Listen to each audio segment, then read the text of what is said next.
Hello guys, how are you all? Welcome back to my channel. So, today we are gonna see, what if Kid Deku is trapped in an orphanage for years, Izuku X Harem, movie. So before we start, go check out the author of this fanfic, TheGoodMonster, link is in the description, also subscribe to our channel, and like this video. So let's begin the video. The UA orphanage, one of the largest in the country. Since its inception, it has housed more than 1,000 children in 1 year in its rooms.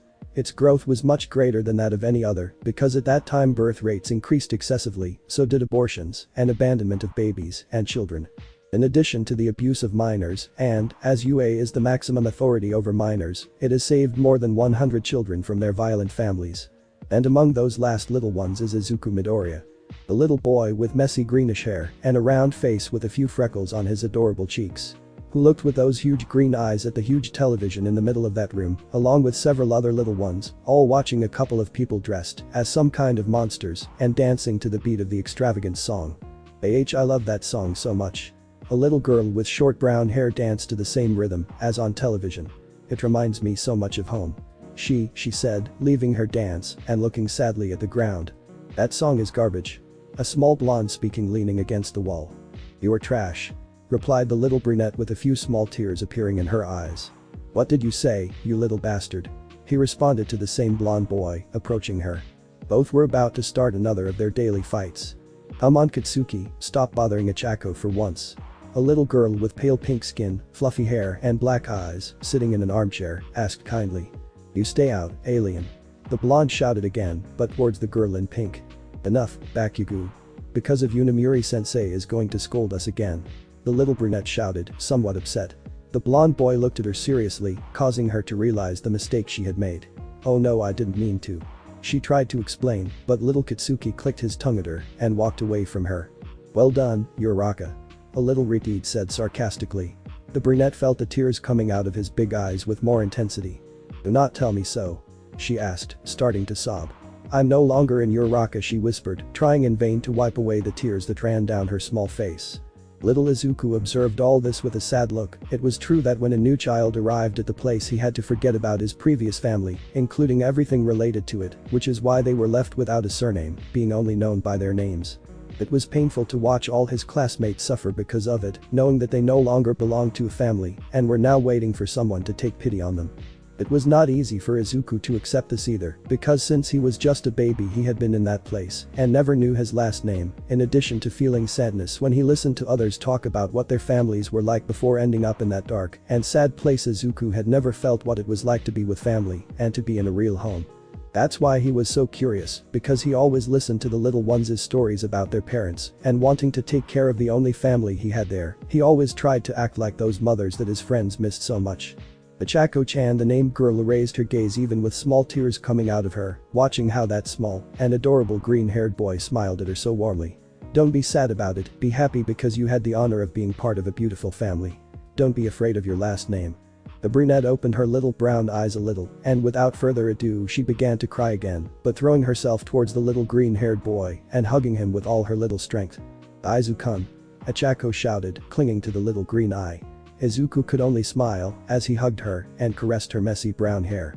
She knew that in those cases it was better to let the feelings flow, which is why she always allowed others to lean on him to do so.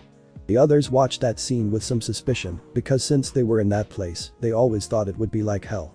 Something they weren't wrong about, but when they arrived they were greeted by that little angel with greenish hair and huge bright eyes, along with her unique smile that could illuminate any existing darkness.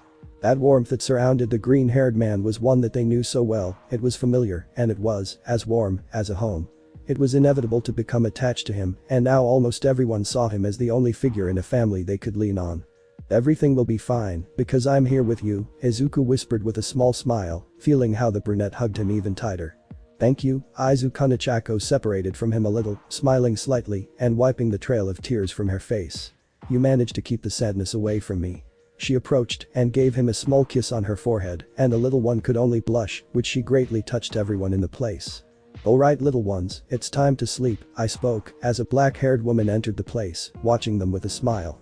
"But Namuri-sensei," said a little blonde boy with his bright eyes. "The program is not over yet." He pointed to the television, where those characters were still dancing along with that song. "Sorry little one, but you know the rules." she commented, amused, but seeing how that sadness was on everyone's faces, she felt her heart shrink. As she wanted to be able to help all those little ones in the place, she really wanted to be able to give them back that happiness that had been taken from them. But she couldn't do it because at that time the situation did not warrant it. At UA they tried to make the place feel like a home to them, but nothing can compare to true family warmth. Okay, the little boy murmured as he got up with the others and they began to shuffle to their rooms. Namuri took one last look at the little ones and, releasing a heavy sigh, left, but not before saying goodnight. It's time to go, Achako-chan, Izuku whispered because of the time it was. The little girl nodded and, still attached to her arm, began to walk with the little green-haired boy in the direction of her rooms. Due to the immense number of children in the place, they could not afford to give each one a room, in addition to the fact that they had to take care of everyone, so they decided to form a group of children in a large room, and Izuku and Achako was Group 1A. They both arrived at the place, observing how some changed their sleeping clothes, or some simply threw themselves into their beds without caring about wrinkles. Izuku took Achako's little hand and they approached the side of the room where the girls were sleeping. He brought her closer to the bed where the brunette's name was written and smiled sweetly at her. It's time to sleep. The little green-haired boy helped Achako up to her bed and once she was sitting on it, he took off her shoes along with her socks to leave them neatly under the bed. He then gave her her nightclothes and turning around and covering her eyes, she allowed the brunette to change into her pajamas. Once she was ready, Izuku jumped onto the bed, tucking Achako in once she was in bed. He looked at her with that tenderness that characterized him so much. Sleep well, Achako-chan, may you dream of little angels and lots of delicious food and good games. Izuku whispered because some little ones were already asleep. Achako laughed lightly. Then I'll dream about you, Izuku-kun, she whispered anyway, causing the little boy to have a nice blush on his cheeks. Rest, Izuku-kun. And without saying more she closed her eyes, feeling how the warmth of her little one enveloped her. Izuku smiled and approached her, he left a small kiss on her forehead, then left her bed and headed to his own. The little green-haired boy walked slowly and with a smile, trying not to wake anyone. When he got to his bed he started to get ready to sleep, but when he looked at his neighbor's bed, he saw that it was empty. That surprised him, because he remembered his neighbor was the one who was always punctual at bedtime. So without caring about being scolded for skipping the schedule, he left the room in search of his missing friend. Izuku walked through the room where they had been before, and there he could see who he was looking for. In one of the armchairs near a window was the little blonde, looking up at the sky. He knew that look the blonde had, it was one of sadness. He carefully began to approach, slowly moving his feet and trying to hold his breath. Just when she thought she was making it, she heard something that ruined her goal. Don't even think about it, Deku. The little blonde spoke without turning to look at him at any time. Izuku tripped over his own feet in surprise, causing him to end up face down on the ground. Hakken! Exclaimed the little green-haired boy, getting up somewhat sore. You scared me. Izuku pouted tenderly. Do you think I care? Kitsuki shouted, turning around, glaring angrily at her green eyes. Izuku opened his eyes in surprise, he could see the anger in the blonde's eyes, but it was not the same as he always had because this was something deeper. Are you okay, Hakken? The green-haired boy, ignoring the blow on his forehead and the clear anger of the little blonde, began to approach him. Stay away, Deku. I exclaimed, getting defensive. Izuku stopped, but at no point did he show any fear. Very well, I'll stay here. He agreed with a small smile, he knew that dealing with the blonde was a little more complicated since he was someone who was very insistent in not wanting to be helped. Kitsuki snorted and turned to look out the window again. But how about we talk about it? She asked with a tender smile on her small face. Kitsuki didn't say anything and that for Izuku was an affirmative answer. Would you tell me what's wrong, Hakken? But the little blonde still didn't say anything. The green-haired boy thought about it a little. Kitsuki's case was different from the others since he was brought to that place, as he knew because his parents suffered an accident and no one else in his family wanted to take care of that troublesome little boy. Somehow he knew what he felt, no one but his parents could deal with him, and not because no one could stand him, but because they understood him, and despite knowing what he was like, they loved him and gave him all their love. And now that that little boy with beautiful ruby eyes was gone, he felt more alone than ever and more misunderstood. But Izuku would make sure Kitsuki knew that he would wait as long as necessary for his words and that he would always be there for him when he just wanted to spend a moment in silence. I think Namuri-sensei left some ice cream in the tutor room and Izuku began to speak again with a tender smile. Kitsuki turned his gaze slightly. What do you think if we go for it? The little blonde turned to look at him, somewhat bewildered. Are you planning to steal from Namuri? You, a weakling. Despite the clear insult, Izuku never removed his angelic smile. Clear. After all, you love ice cream, right? I asked curiously, starting to approach slowly. Kitsuki opened her eyes a little. As far as she remembers, he had never talked about it, much less to Deku. How the hell do you know that? I asked, taking a seat on the couch. Because when there is ice cream dessert you never eat. I answer, reaching the side of the little blonde. That doesn't make sense, idiot. He said, somewhat angry at the idiocy of the little green-haired angel. Of course. Because the less you eat something, the more you want to try it. Izuku smiled and sighed, while Kitsuki looked at him somewhat bewildered. You wait here, Kaken, I'll go get the ice cream. The green-haired man began to walk out of the room with slow steps, making sure that no one was watching. When he arrived at the place, he could see the large refrigerator that was in the corner of the place, and with a slow, careful step he began to approach. When he got to the front of the refrigerator, he saw how high the handle was to open it, so taking a small stool from around him, he positioned it and climbed on top. But he still couldn't reach it, he was still too small to do it. Izuku began to stretch his little hands trying to reach him, feeling how he was getting closer and closer. Seeing that he wouldn't make it, he began to jump, and due to the defective bench it broke with the last jump, causing Izuku to hang from the handle of the refrigerator. The little boy looked at the ground scared, it was very high for a child like him. But still not giving up, and determined to bring the ice cream to his dear friend, he began to pull, trying to open the door. And in the last one the door opened, taking Izuku with it, who upon looking inside, saw that ice cream that he was looking for. But due to the weight of the little one, the door he was holding on began to creak, that was a bad sign. If he didn't let go he would break, and it would be much worse to face midnight. So he, closing his little green eyes in fear, decided to let go, waiting for the blow. Until he felt something cushion his fall. It was Kitsuki. Kaken. Izuku said happily when he saw that she had been saved by him. Take off, you wait. The little blonde shouted, and Izuku quickly got off of him. Are you crazy, Deku? What do you think about climbing the refrigerator? I was angry and a little worried, although I didn't want to admit it, for the little green-haired boy. I'm sorry, Kaken, but look. The ruby-eyed boy looked where the little green-haired boy was pointing, seeing the ice cream that was in the refrigerator. You just need to download it.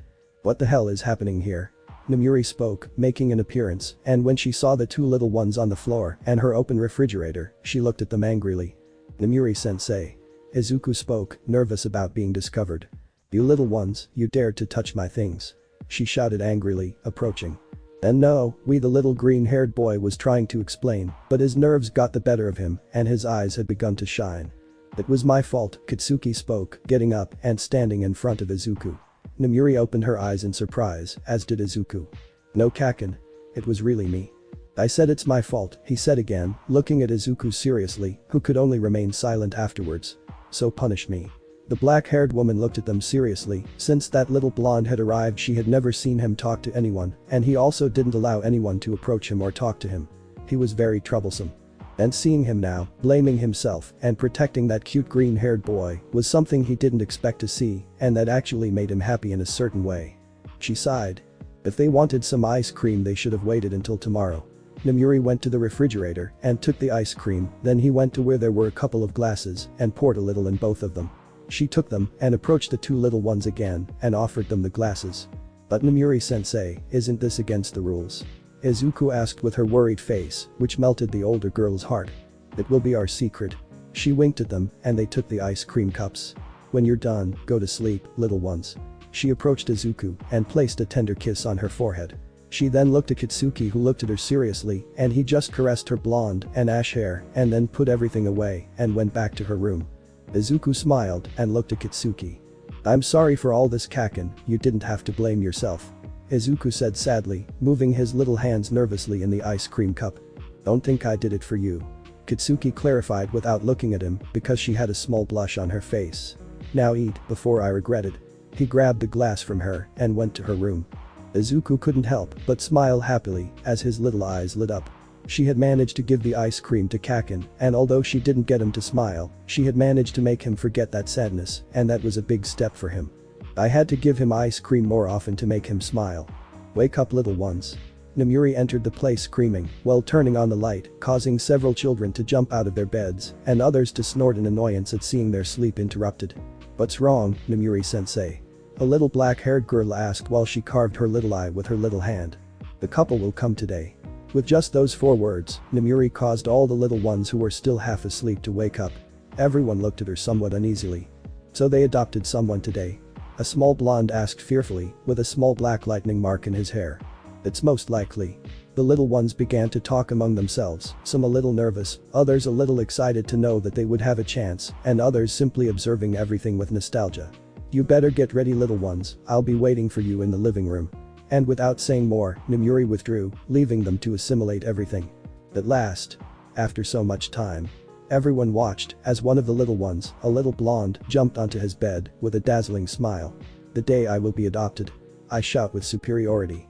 Oh, what makes you think that that couple would want to adopt someone as conceited as you? Said a little boy with black hair. Obviously I'm the best option among everyone. The other little ones looked at him, not very friendly. Honda-kun is right. Who wants a son as arrogant as you, Yuga? The little girl with pink skin and hair moaned. Yeah. Besides all of them, the best option is me. Shouted a little boy with round purple hair, earning threatening looks. I mean, they are better than you. I meant that. That's a lie. The little blonde shouted again, looking at them with his bright little eyes. Mama always said I was the best son in the world. Yuga hesitated, losing the confidence with which he had spoken before. Actually. Kitsuki looked at him with his typical mocking smile. Well, your mother was too blind not to see the kind of son she had. He said mockingly, not caring about the cruelty with which she was speaking. Hey Kaken. Little Izuku shouted, drawing the attention of everyone else. Kitsuki saw him upset. Shut your mouth, Deku. This idiot must understand once and for all. The little boy with ash blonde hair jumped down from his bed, and when he managed to get close enough to Yuga, he looked him up and down, seeing how he trembled slightly. Leave me alone, Kitsuki. Little Yuga said, trying not to show fear, but at the words spoken by him, he felt that at any moment he would start crying. If you really were the perfect son you boast about so much, you wouldn't be in this hole. The little ash blonde looked at him in an inferior way. The others did not know what to do, since the situation had gotten out of hand. It was one thing to annoy Yuga with her big ego, but it was another thing entirely to make him feel like the worst thing, and that was exactly what Kitsuki had just done. Your mother hates you, and that's why she abandoned you in this place. Be quiet.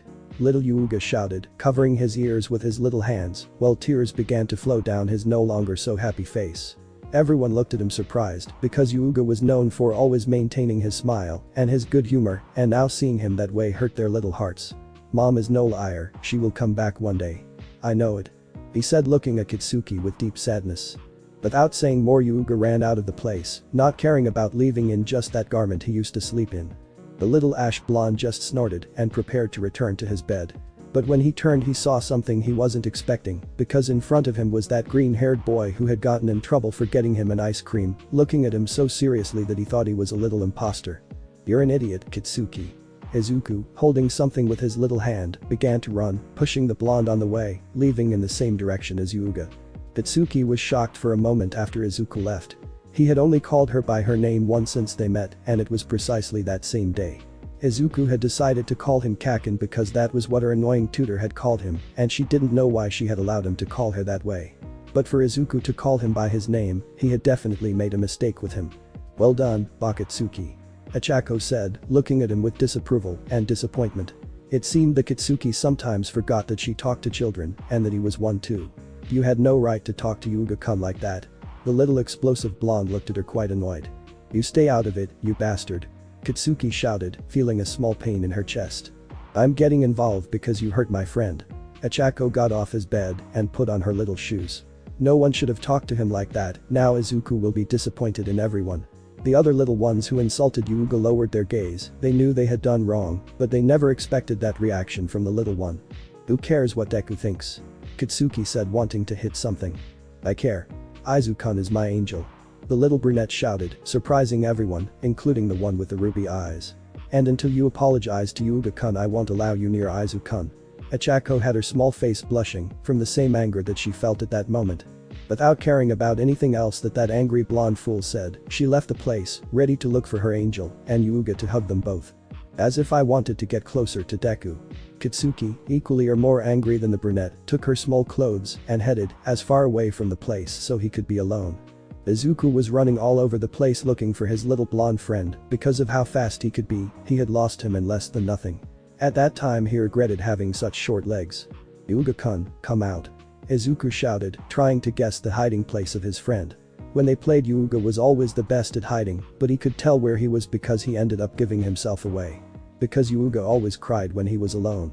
As I knew, Yuga's case was something very sad that happened. He belonged to a loving family with whom he lived in France. His mother was such a loving woman who always reminded him how proud she was to have a son like him and always flattered all the external and internal qualities of her little one. But one day everything changed when she herself decided to leave Yuga in that orphanage.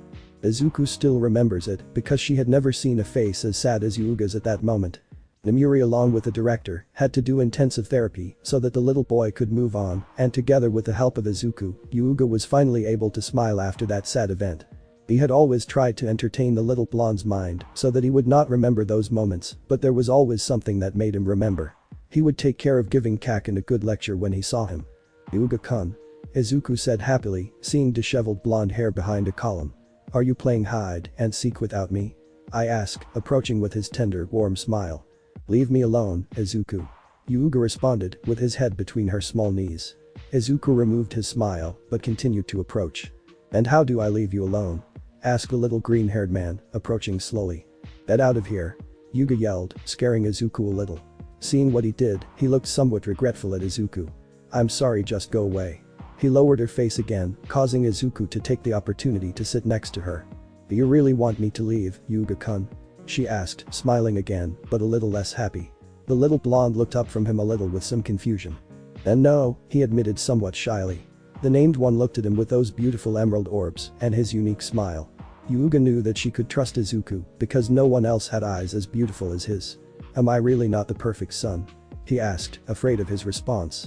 Izuku blinked, somewhat confused. "Why do you say that?" "Mom always said that I was the perfect son, that she adored the way I was, and that everything about me was the best she had ever seen." Yuga squeezed her little hands, feeling the tears coming again. Was it really a lie? Izuku looked at him for a few seconds before turning his face forward and smiling. "Of course you are the perfect son, Yuga-kun." The blonde raised his small, adorable face a little higher. "But everyone always gets angry with me," she said, as she remembered all the things they had said to her and even more before that day. "Precisely." Now it was Yuga who looked at him confused. "A perfect son is one who is perfect in his own way." "But what are you saying, Izuku? Has the cold affected you?" he asked, somewhat amused by the little one's incoherence. "Yuga-kun," Izuku approached the blonde and took his small hand in his. "A son is perfect when he is loved by his family. When he has love, you don't need anything else to do it." The green-haired man smiled warmly, and Yuga couldn't help but open his eyes in surprise. I had felt that warmth before. It was the same feeling she had when she was with her mother. "But I don't have love," he responded, knowing that he did not have a family in which to feel loved, while his blue eyes blurred. He was remembering his mom so much with Izuku. "But what are you saying, Yuga-kun?" Izuku repeated the same question to him, releasing his hand. "If you are loved." "By whom?" he asked without understanding his friend. "For me and for everyone else." Izuku relaxed a little. "You are great, Yuga-kun. Despite all the problems you find yourself in, you can always come out with your smile. You are strong, so don't let what they say affect you. You shine like a little star. And so you must be." Izuku took something that he had left on the floor when he arrived next to the blonde. He picked it up and extended it to him while smiling extremely happily. "You are the perfect son, Yuga-kun, because you are different, and that is enough for your family." Yuga opened his eyes, surprised at what he had in front of him. Izuku was giving him that belt that his mother had given him, and it was the only memory he had of her. She had completely forgotten about it when he left the room, and he didn't even take it off to shower. He couldn't believe it. Izuku was right. He should not concentrate on being the perfect son in the eyes of everyone, but only in the eyes of the people who truly cared about him. That's why now he knew he was the perfect son. Not because he would have been better for his mother, nor because he was better at some things than others. But because it was for Izuku, and that was enough for him. With a shy and cheerful smile, he stretched out his hand, taking that small belt. She got up from the floor, positioning it around her hip, adjusting it as much as she could, since it was still a little big. "Thank you, Izuku, really." The little green-haired boy denied while he got up from the ground. "You don't have to thank me for anything, Yuga-kun," Izuku smiled innocently. "But if you really want to do it, go and show that couple who will come what kind of perfect son you are." Yuga smiled sincerely, something that was not seen that often, since most of his smiles were simply a mask for him. "I'll do it." Yuga approached Izuku and hugged him very carefully because Izuku was smaller than him and the others, so he had to be careful not to hurt his small body. Without saying more, they both returned to their room at a slow pace and joking about some things. Yuga's unexpected and presumptuous actions caused Izuku to laugh loudly, as well as internally smiling at seeing that he was recovering again. Nothing could make Izuku so happy than seeing his friends with a real smile. When they arrived at the room, they saw how everyone looked worried, but most of all Yuga. Mina shyly approached them, moving her feet nervously as she looked at the blonde. Yuga, I'm so sorry for everything. Mina sighed. We shouldn't have told you all that, and we're sorry for everything. Behind Mina, Hanta and Minoru nodded repentantly. Izuku smiled as he saw Chako deep down giving him a little thumbs up in approval. But it was also your fault after all. The brunette threw one of her small shoes, hitting Mina, who let out a whimper. Okay, I'm sorry. She shouted as she massaged a bruised area. Everyone started laughing, including Izuku and Yuga, who smiled kindly at Mina. No problem guys, everything is fine. Mina and the others smiled in response. But it doesn't take away from the fact that I'm still the perfect son. Mina hit Yuga on the arm and he started to run, being chased by her. Izuku smiled happily, watching that scene with amusement. After all those arguments and fights were what brought them closer together. And he would enjoy it to the fullest while he could still do it and his dear little friends would continue living with him. The adorable little black-haired girl timidly raised her hand, enough to be seen by Nomuri. Momo.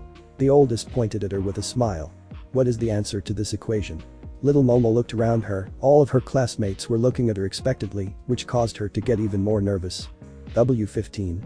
She whispered softly, but enough to be understood by Nomuri, who erased her smile a little. I'm sorry, but that's not the answer. Nomuri said sadly. Let's continue. She continued explaining the topic that we're on. Momo lowered her head and hid it in her small arms as some mocking glances were directed towards her and that caused her body to begin to tremble. She didn't say anything else, nor did she speak anything until the end of class came. As soon as the bell rang indicating the end of class, Momo grabbed her notebook, all her things, and left as quickly as she could. Several watched him go, amused, others curious, and the rest simply ignored him. Izuku was one of the little ones who found her attitude strange, something that the little brunette who was next to her noticed. Are you okay, Izuku-kun? Achako asked, looking worried at the so-called angel of her. Yes, don't worry Achako-chan. Izuku tried to smile at her, as always, but he couldn't do it. If something happens to you, whenever you don't smile it's because something worries you. The little green-haired boy just looked at the ground, confirming the brunette's words. What are you worried about, Izuku-kun? It's Momo-chan, he answered, looking at her with his bright little green eyes. I think she is sad. Achako's heart broke when she saw Izuku that way. Momo has always been a quiet girl, and she doesn't really like to talk to others. Izuku looked curiously at the brunette. And she very rarely said her answer, in fact I have never seen her do it. Maybe because she was wrong is the reason why she is sad. You're right Achako-chan, Momo had never dared to do it before. The little green-haired boy put his little hand on his chin thoughtfully. I think I'll go see how it is. Izuku prepared to go after the little black-haired girl, but a small hand holding his arm prevented him. I don't think it's a good idea to use Izuku-kun. The green-haired man looked at her questioningly. Kyoka had told me that he tried to get closer to her, but Momo just ignored her. Maybe she prefers to be alone more, and I wouldn't want her to hurt you by getting close to her. Achako said with some fear. No one likes to be alone, Achako-chan. Less when you are in this place. With a warm smile, Izuku delicately released himself from Achako's grip and continued on his way in search of Momo. The brunette just sighed, she knew she couldn't deny Izuku anything, especially when he put on that dazzling smile. Izuku walked slowly around the place, searching with his cute little green eyes for the black-haired girl. It wasn't like he had talked to her before, and the moment he arrived and wanted to start a conversation she just nodded and walked away. She knew that it was not easy for moms to be in that place, much less after going through such a drastic change in her life. She was the daughter of people with a lot of money and power, you could say that she had the perfect life with many luxuries and everything she wanted. But due to the economic crisis, bankruptcy was inevitable, and her parents, in a desperate attempt to recover her wealth, lost custody of the little girl for putting all their money and social status over her well-being. It was a case that circulated for a long time in the media, so everyone knew about the little girl's case. That was what caused a lot of rejection towards her when she arrived at the orphanage, and the appearance of many rumors about the kind of person that little girl could be. Izuku clearly didn't believe anything they said, as did more of the kids in their group. But no matter how much they wanted to get close to Momo, she wouldn't allow it, perhaps out of fear or because of being rejected again. He carefully approached the last place he had left to check, seeing the interior of the room from the entrance. Little Momo was in her bed in the room she shared with her other classmates from Group 1A, while in her arms, she had a small plush bear, as a gift from one of her few friends, and with whom she had not spoken much lately, Toru. She looked sadly at the little bear, while on her lap was her notebook, where Izuku could see the exercise in which she had made a mistake. But the strange thing was that everything she had was correct, right down to the entire procedure. So why had he said the wrong answer? Momo-chan. Izuku whispered softly, trying not to scare the black-haired girl. Momo turned quickly in the direction of whoever said her name, looking at Izuku with her beautiful black eyes, which were a little red, perhaps from having cried. Izuku. What are you doing here? She asked timidly, as she wiped her eyes. I came to look for you. The little green-haired boy responded, approaching her with an adorable smile. Me? Because? Momo asked, as she watched as Izuku, upon reaching her side, began to jump until he could climb onto her bed and sit next to her. The green-haired boy looked at her smiling, and then she began to play with her hands nervously. I didn't understand Namuri-sensei's last explanation very well, and I wanted to know if you help me study. That request surprised the little girl next to her, and Izuku couldn't help but smile even more when he saw how her eyes shone faintly. But why me? Momo looked sadly at the ground. I'm not very good after all, she said, closing her eyes and sighing. But you're great, Momo-chan. She said with all the sincerity in the world, Izuku. The little girl looked at him surprised. I'm great? She asked somewhat confusedly. Izuku nodded. Yes, because Momo-chan is very intelligent. Little Izuku responded enthusiastically. Just look, you solve everything very well. Momo, seeing that she saw her notebook, immediately closed it, hugging it to herself. You don't tell anyone. She shouted, somewhat fearful. I won't tell anyone, Momo-chan, Izuku assured me with a smile. Momo saw it and was not very convinced. But at least I would like to know the reason why you don't like to show yourself as you really are. Momo thought about it a little before answering. Normally she didn't talk to anyone so openly, but with Izuku it was different. I don't want everyone to make fun of me again, she said as she felt her eyes watering. But why would anyone make fun of you? Izuku asked strangely. For always solving everything, she explained while hugging her little bear even tighter. Did our companions do that? Izuku was already thinking what kind of lecture he would give to whoever dared to make fun of someone as adorable as Momo. They didn't at my old school. She raised her little face and looked at Izuku. I just wanted to show my parents how hard I try for them, but despite doing everything right, I could never say the right thing. But you do the right thing, all your procedures are. What's stopping you from saying it? Momo hesitated a little before answering. I'm afraid of being rejected. I've had enough with my parents. I don't need any more reasons to make fun of me, she admitted very sadly. Izuku felt his little heart shrink when he saw her like that. Unlike her, he never met her parents, so he didn't have that motivation to become the best for someone he didn't know. He had no one to impress, no one to love. Over time, more children arrived at the orphanage, and she ended up seeing in them that source of inspiration that she needed, and for them it is the reason why she wants to become a kind of mother and fill that void that everyone has inside. Momo was no exception, but due to the few words they had exchanged, she didn't know what kind of person she needed as inspiration. But now that he saw her, he realized that he shouldn't be exactly like her parents to motivate her, but simply be what she hasn't really had yet. I wouldn't reject you, Momo-chan. She looked at him, half curious and surprised. Furthermore, it would be a great honor for me to become your friend. Momo opened her huge black eyes even more, looking at him in surprise. Would you really want to be my friend, Izuku? She asked, still not believing it. Clear. Can Izuku be friends with Momo-chan? She asked, referring to him in the third person as she stretched out his little hand. She looked at him for a few seconds before laughing tenderly, with all the innocence a child could have. Someone was asking to be his friend. No one had ever done that. Those who wanted to be her friends always asked her for things, and she never saw them again. She thought it was because they got bored of her. No one ever asked for her friendship. She was always the one who timidly approached other people who, in the end, ended up rejecting her. But there was that little green-haired boy, with his angelic smile offering his friendship without any price or object involved. Of course. Instead of taking her hand like Izuku wanted, she rushed towards him and hugged him. The little boy blushed at the unexpected action, but he still smiled knowing that she had agreed to be his friend. Izuku loved making friends. It was his first favorite thing before making them happy. When she separated from that, what do you say we study a little before we come back? Could you this time explain to me how you do it? Izuku said excitedly, bringing his small fists to his chest and shaking them in excitement. Do you really want to learn, Izuku-kun? She asked amused, reopening her notebook without any fear. I'm not very good and I always make mistakes. Then let's turn it into a game. Izuku jumped down from the bed and going to her bed, he pulled out a box from under it.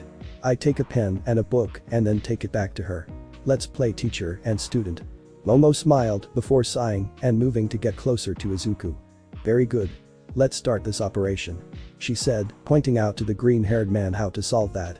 20. Momo shouted excitedly, with a smile brighter than ever. Correct. Namuri said, just as happier than the little girl. Well done, Momo. The little black-haired girl celebrated silently in her place before turning her body and seeing the cute green-haired boy a few seats behind hers. Izuku smiled and raised her little hand with his thumb extended in congratulations. She whispered a thank you to Izuku before turning around again and continuing to solve the problems with a smile and palpable determination in her little eyes. The sadness and fear were gone, and now those little jet black eyes were shining much brighter than before. Maybe more than even her family had managed to do. Namuri smiled when she saw that. She had been surprised to see the little girl's increased spirits, but when she saw her little talk with Izuku she understood. The green-haired boy had managed to enter those walls that Momo had built, and now he had gotten her out of them, and she could function better in what she wanted most. But more than anything, he knew that Momo did what she liked, but to impress that little boy who had believed in her. When classes ended, Izuku put away his book and sighed. It had been an exhausting few hours. He wasn't very good at maths, but he managed to hold his own and understand it well. When he looked to his side, Achako was going to approach him. Until a head of black hair flew past him and arrived next to him first. Momo saw him with her bright eyes and a huge smile. Look at Izuku-kun, I solved them all right. She showed him her notebook where she had a perfect grade. I did it, all thanks to you. Momo closed the notebook and hugged Izuku. All the little ones saw this surprise. Momo was not one of those who showed affection, and seeing her so affectionate with a little green-haired boy was impressive. I had nothing to do with it, you achieved all this yourself, Momo-chan. Izuku said, red from the shame of being hugged. But this is for you, Izuku. She said, looking at him with determination. I will be the best student for you. She declared, smiling so tenderly. The little boy smiled at that, and before he could speak a little voice interrupted them. What do you think you're doing with Izuku-kun? Achako stood between the two of them, covering Izuku. I'm hugging Izuku-kun because he is my best friend. She said, proud to say that he was Izuku to her. Best friend, Achako shouted along with several other children. I don't accept it, Izuku-kun is my angel. Achako seemed to ignore Izuku's presence and approached the black-haired woman threateningly. Well, he's also my best friend and no one is going to stop him. Momo declared, also seeing her defiantly. Izuku could only laugh nervously at that discussion. As long as they were happy, he would be an angel and a best friend whenever they wanted, so he could protect each other's happiness. She wrote down those notes for the umpteenth time on that same sheet, frowning, as she saw that the ink from the many times she had erased the same figures was beginning to damage the originals, confusing each other, creating a disaster in her own head. Ayaka placed her small hands on those leaves and threw them to the ground in an act of desperation. As he brought his hands to his head, feeling the stabs of pain he was beginning to have. He had failed again, everything had been a disaster. She looked with frustration at the mess of leaves on the ground, and not caring, she stepped over them, leaving a few footprints on their stained surface. I needed to get some fresh air, maybe that way I could do a better job. Or at least that's what she tried to convince herself. She knew that since she had arrived at that place, nothing would be like before. The songs that she loved to create so much now only came out in the form of an atrocious melody. All those lyrics, so deep and full of feelings that she could create on a leisurely afternoon, had transformed into meaningless stories full of cheap melancholy. That beloved pastime he had with his father had been forgotten in the depths of his small and hurt heart. She looked behind her again, looking at that trash basket full of balls of paper that had suffered the same fate as all the songs that came to her head. Not wanting to observe those small shattered hopes, he turned his gaze outside again. He couldn't help but be surprised when he saw how, on the outskirts of the orphanage, an untamed head of green hair was hiding among some bushes. She watched curiously as she moved from side to side, dancing with the wind that she appreciated dancing around her. If it weren't for the fact that those hairs were as green as the spring leaves on the trees, she would have mistaken those hairs for part of the local grass. But she didn't believe it was possible, that green was so unmistakable with that of nature. And at that moment the face wearing said hair rose, revealing two emeralds that he had for eyes, as brilliant as he had ever seen. The shine in those beautiful eyes was caused by that little frog that she had in her hands, while she laughed and seemed to talk in some way with the amphibian. The green-haired boy, feeling observed, turned to see her, and with one of those warm smiles he greeted her. Kyoka grunted, turned her body around, and headed back to that room she had borrowed, completely ignoring that innocent greeting filled with happiness. That was Izuku Midoriya, the number one child. Why was it number one? Well, because he was the first to be taken to that hell. No one knew his story, or how it is possible that he can still smile that way when he is trapped between those walls built of broken families. It was only known that that little green-haired boy was the only hope that place had. Of course that didn't interest her. Kyoka was a girl who didn't let herself be convinced by what others said. That Izuku guy would know that with her he couldn't use those smiles as bright as the reflection on her plate when the food was sweet, nor those shining eyes of hers like her favorite star in the sky. He returned to the table he was at a few moments ago and took a new sheet of paper. The next day he would have to present new music for his class. She hadn't wanted to participate, but Namuri-sensei had selected her only because she enjoyed music more than any child in the place. When would he understand that just because he liked to compose music and write songs didn't mean he was going to make a living from it? Of course I loved doing it, but it was just a hobby. And now Namuri-sensei has come to give such a big responsibility to a girl like her. She wouldn't have minded doing it if she still had the inspiration she had before, but having been separated from her father and taken to that place, her songs weren't the same. Ayaka looked sadly at that sheet. No matter how hard she tried, she couldn't do it. In frustration he walked away from that table and grabbed a guitar that was next to him. Perhaps it would be best to let the music flow and not force it out of nowhere. She closed her eyes and let her fingers come to life along those taut ropes. The soft melodies began to fill the place, so serene and full of somber feelings. In those sounds she showed how she truly felt in her heart, feelings so pitiful that she would never let out any other way. For Kyoka, music had been something very important in her life. It was the experience she shared with her father in those moments of happiness. Everything was going well in his life until the woman who claimed to be his mother deceived his beloved father in front of his eyes. The poor man was destroyed by immersing himself in alcohol, thus losing custody of the little girl who was forcibly separated from her side. She didn't want to keep those bad feelings inside her, but she couldn't forgive that orphanage or any of its inhabitants for what they did. When I finished playing, I leave the guitar next to him. Even though it was a little difficult for her due to her short arms, he could touch her well. She then sighed heavily. Whoa. That was incredible. She looked scared where that sweet voice of hers came from, finding those green eyes shining with emotion in the bedroom window while she moved her hands frantically. It was beautiful, Kyoka-chan. Izuku exclaimed with great joy. She couldn't help but blush. She had heard her play, and worse still, she had been spying on her. What do you think you're spying on me? Get out of here. She said, getting up from her place after leaving. I'm sorry, but when I heard your song I couldn't help but get closer. It was wonderful. Izuku smiled tenderly, causing Kyoka to snort in annoyance. Okay, you hear me now, go away. She began to walk towards the exit and Izuku quickly entered the room through the window and prepared to follow her. Are you going to play that beautiful melody? If so, it's going to be great. Izuku spoke with great emotion while he tried to keep up with him. You're crazy, I'm not going to play that melody. She said angrily, starting to walk faster trying to leave the little boy behind. Izuku could only start moving her little legs even faster, making small jumps to reach her. Why not? He asked, observing her with her bright huge green eyes full of curiosity. Kyoka frowned as she felt that warm gaze from her. It's none of your business.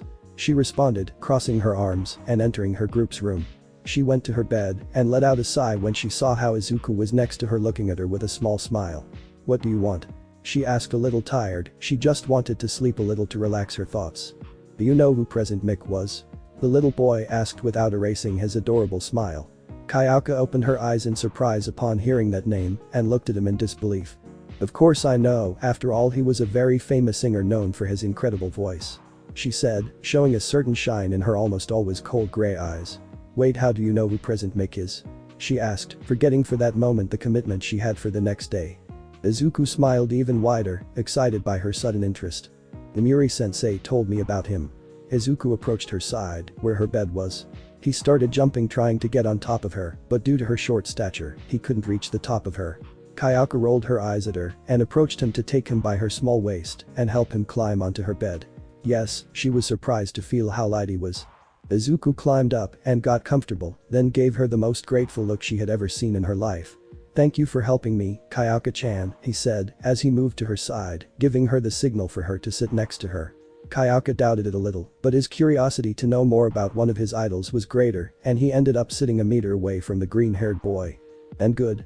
She asked impatiently. Izuku smiled and looked towards the front where other little ones were playing in their respective beds. Izashi Yamada, mostly known by his singer's pseudonym President Mick the youngest, began to tell, remembering the story that Namuri had told him one of the times when he couldn't sleep for fear of the dark. Such a hyperactive and brilliant man, he loved to sing, and whenever he could he did it with his friends. Namuri-sensei was a close friend to him, so I know the whole story about him until his unexpected retirement. Ayaka looked somewhat nostalgically at the wooden floor. When she was with her father, she could always appreciate Present Mic's concerts. Without a doubt it was incredible, because without the help of a microphone he achieved the impossible. He ended up bewitching everyone with his magnificent voice. She admired him a lot, undoubtedly one of his sources of inspiration. Until the day came when he simply retired. He abandoned his career and ended up quickly disappearing from all media. It was a hard blow for her, and despite everything she still had a few of his songs. For Hisashi, music was not everything in his life, Izuku continued, drawing Kyoka's attention. He had another, more important dream, and his musical career was not the fundamental thing for him. She looked at him offended, while making different faces analyzing what he said.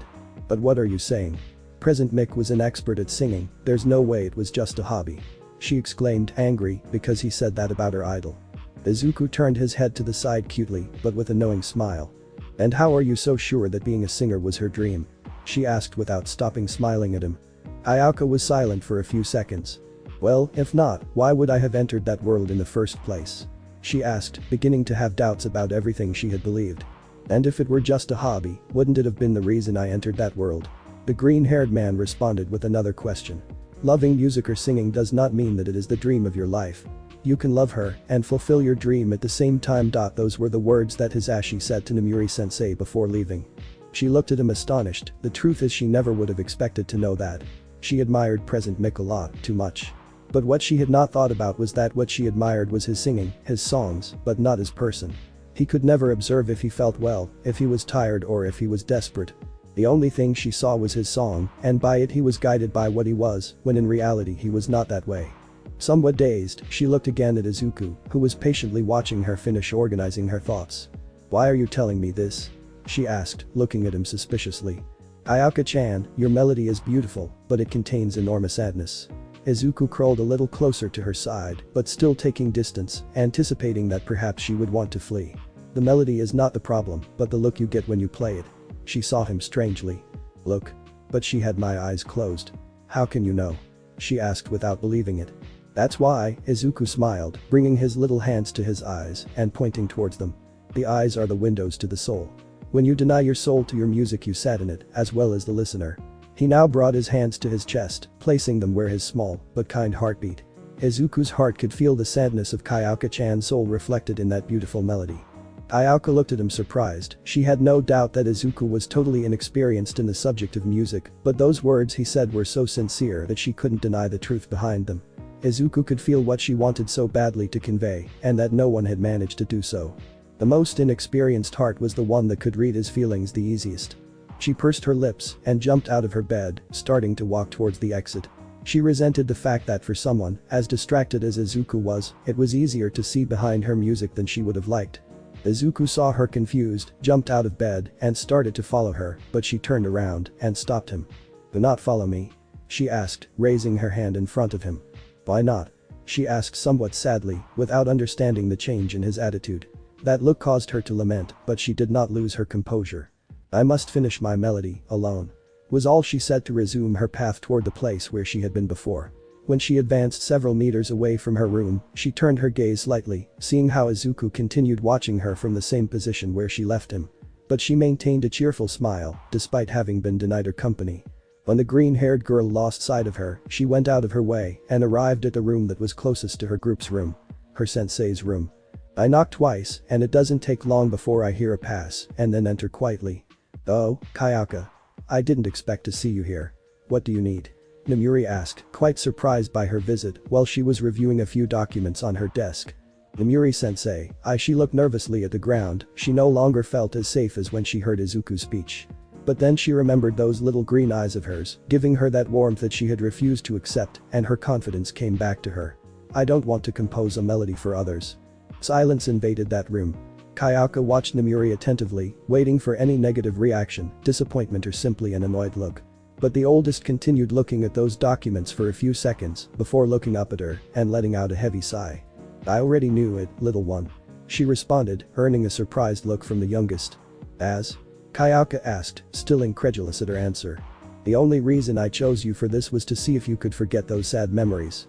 But I see that I only managed to increase them, right? Said the black-haired woman, with a sad smile. I'm afraid so, Kyoka said, sighing. And that's why I can't compose anything. I don't want others to feel my sadness in that melody. Namuri raised a curious eyebrow, sure she had heard that coming from somewhere else. Then she smiled. "You remind me so much of an old friend." She smiled as she leaned back in the chair. "He was just as stubborn as you to create his songs even though he was a mess inside." Namuri laughed nostalgically. "And how do I get over that?" asked the youngest, knowing who her sensei was referring to. Namuri looked at her with a sincere smile, as if Kyoka were the reincarnation of that absent-minded blonde who in her teenage years loved to sing so much. But the support of his admirers. Namuri opened one of the drawers of the table and took something out of them. "I'm not going to force you to create a new Kyoka melody, but I have an idea that you might like." She showed the little girl what she had in her hand, causing Kyoka to look at that object with adoration and smile, giving an affirmative response. The next morning arrived with a cloudy sky, a climate that combined perfectly with that sad orphanage. In the place where Group 1 was, all the little ones were talking while in front of them, Namuri arranged a small stool in front of everyone. When she finished arranging everything, she looked towards her little students, looking for one in particular. When she saw that purple hair she smiled and gave him the signal to go in front of everyone. Kyoka nodded and took the guitar that was at his side, with some difficulty carrying it in front of everyone and taking a place in front of them on that bench. Namuri helped him arrange the guitar because due to his small legs, holding it was difficult. When she was ready, she looked forward, seeing how everyone was beginning to pay attention, curious to what she would do. But her gaze drifted to where Izuku was, who from the moment she passed in front of her, couldn't stop looking at her with that annoying little smile. Kyoka hadn't stopped thinking about what Izuku and Namuri had said to her that night. She had never expected that of all the people in the world they would know about one of his idols, and it wasn't just that, Namuri had been one of her best friends. She had told him all of her adventures when they were young and everything that Hisashi had to go through in order to fulfill her dream. Izuku was right, Hisashi did not dream of being a professional singer recognized throughout the world, his dream could not be further from that. Hisashi dreamed of becoming a teacher. When Namuri told him that he had an opportunity in a foreign country, he did not hesitate to put his career aside and go to fulfill it. She felt like a bad girl knowing that she had judged Namuri and her classmates by supporting the idea of her being the one to create the new song when she herself had done it with Present Mick when he didn't want it either. He apologized to her for that, which Namuri didn't fully understand at the time. When everyone was silent, she sighed and this time without closing her eyes, she began to play that beautiful instrument. Izuku's little eyes shone and his smile grew even bigger, as did Namuri. They recognized that melody. It was the same melody that Hisashi used in his last concert. Kyoka was playing that beautiful melody and she did it with happiness. Namuri had suggested the night before that he play a Present Mick tune, this way he wouldn't have to worry about creating another one. She accepted knowing the song she would play. All the little ones smiled at the peaceful melody that came out of the instrument. Kyoka had to move her hands quickly due to her small fingers that could not grasp all the strings. Despite that, he did a wonderful job and that song was so heavenly. The children felt the joy that Kyoka reflected in her, how special that song was. Izuku smiled satisfied, Kyoka didn't need to force herself to create a song, she needed to find one that was simply special to her. When Kyoka finished playing, she opened her eyes with some embarrassment, thinking that maybe she played too slow or too fast.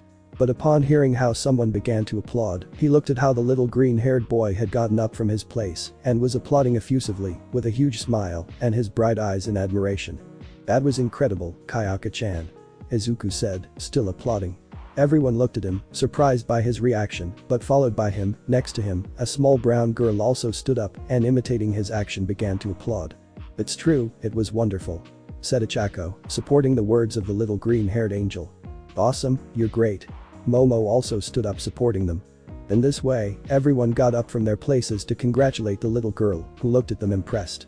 She couldn't help but smile happily, not believing that everyone was actually flattering her. Kyoka looked at Izuku and gave him a grateful look. The green-haired man nodded silently, clapping even louder. After all, the music he had from her was forced out of her, and even without having her father or her inspiration, he could still enjoy her properly.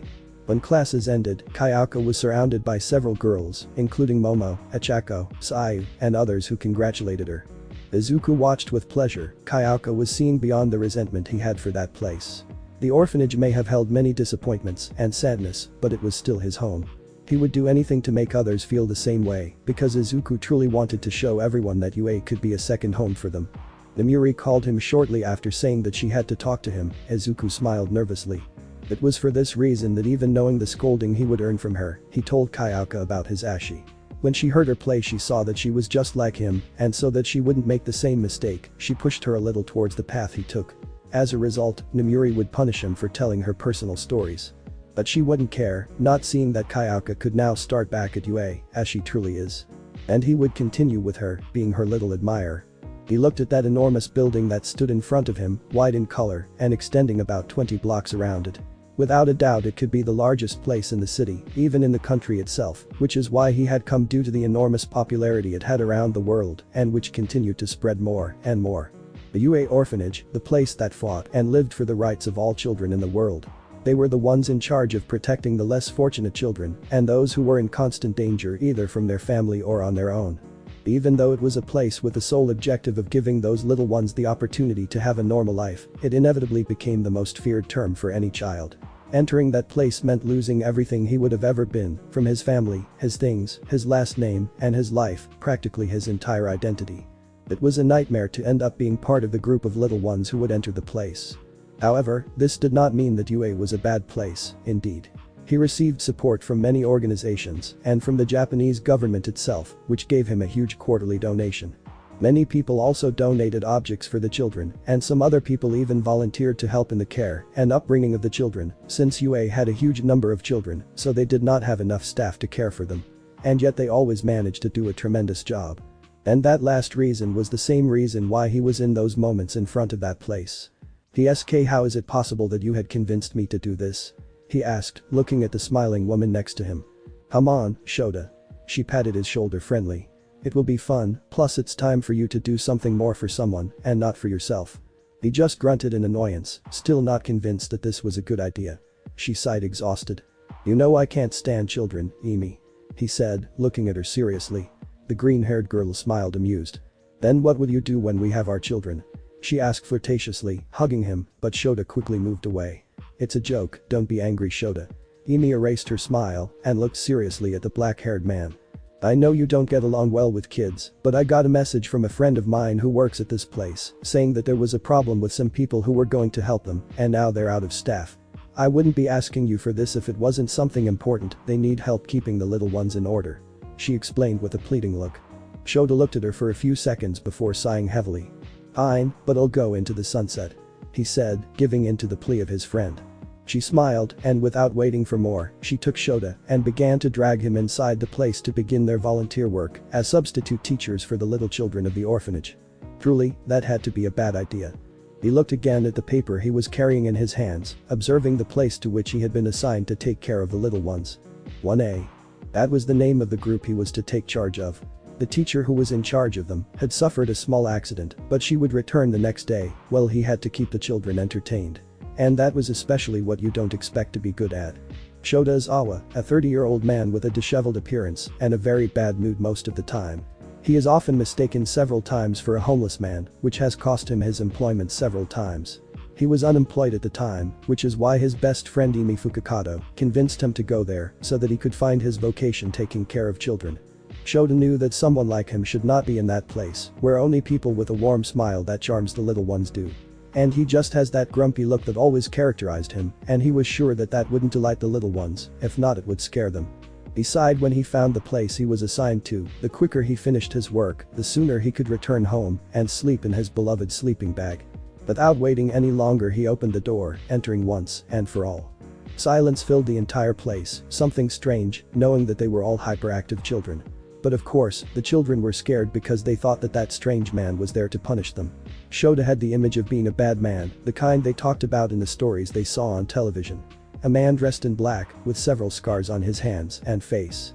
His hair was disheveled and tangled, along with those black boots that matched everything about him. His dark gaze that warned of the danger of contradicting him, and those notorious dark circles that covered it. Without a doubt Shoto was the spitting image of a villain that the children had in mind. Of course that didn't interest him, so he placed his hands on the desk and looked seriously at the little ones. My name is Aizawa Shoto, and I will be your teacher for today.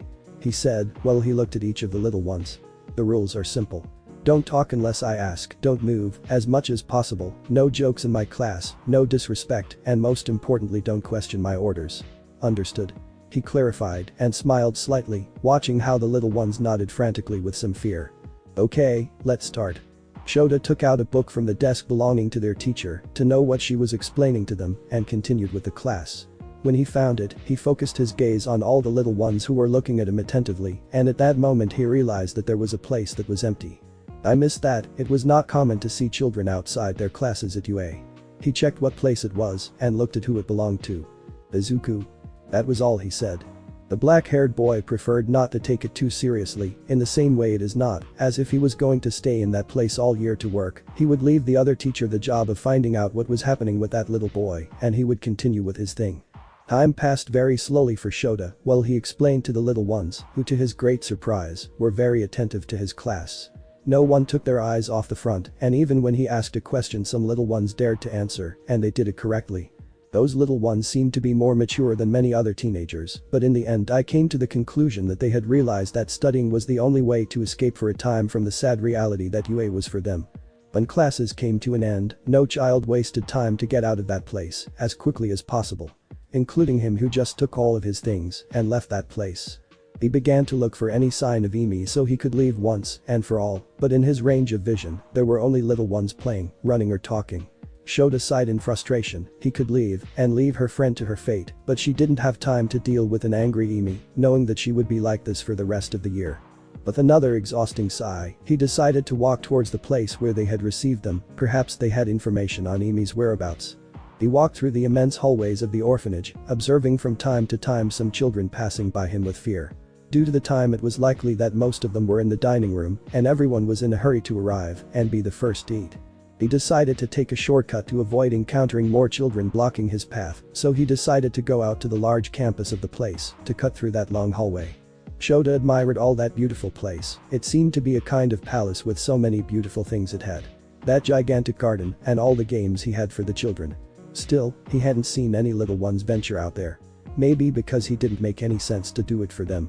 But suddenly, Shoto stopped. He had heard something, a sound he would definitely recognize anywhere. Yes, in short, I couldn't be wrong, that soft sound was the meowing of a kitten. He began to look around, trying to see where those pitiful soft sounds were coming from. They were soft, but could not be heard very far from his position. When the little animal meowed again, Shoto knew the direction it was coming from, and he didn't think twice before starting to walk in its direction. As he approached, the meows began to increase, no longer being one, but several synchronized. It wasn't just one small kitten, there must have been several in that place. But what were those kittens doing out there? They must have been abandoned, that thought causing him to frown. For Shoto, cats are his weakness. He has never been able to turn his back on one because he said that there was no look more beautiful than that of a cat. They could say so many things just with her. Perhaps that was why he would never forgive himself for abandoning the little animals in that place. When he got even closer to the place, he knew that the meows were coming from a small bush. But when she heard a sound different from that of the kittens, she stopped a few centimeters away from it, identifying it as a voice. The kittens were not alone.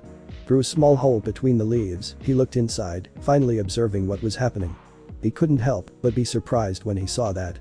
Inside the bush was a litter of 5 kittens, which were covered with a sleeping bag, a small green jacket, and a scarf, while in front of them was a plate of food.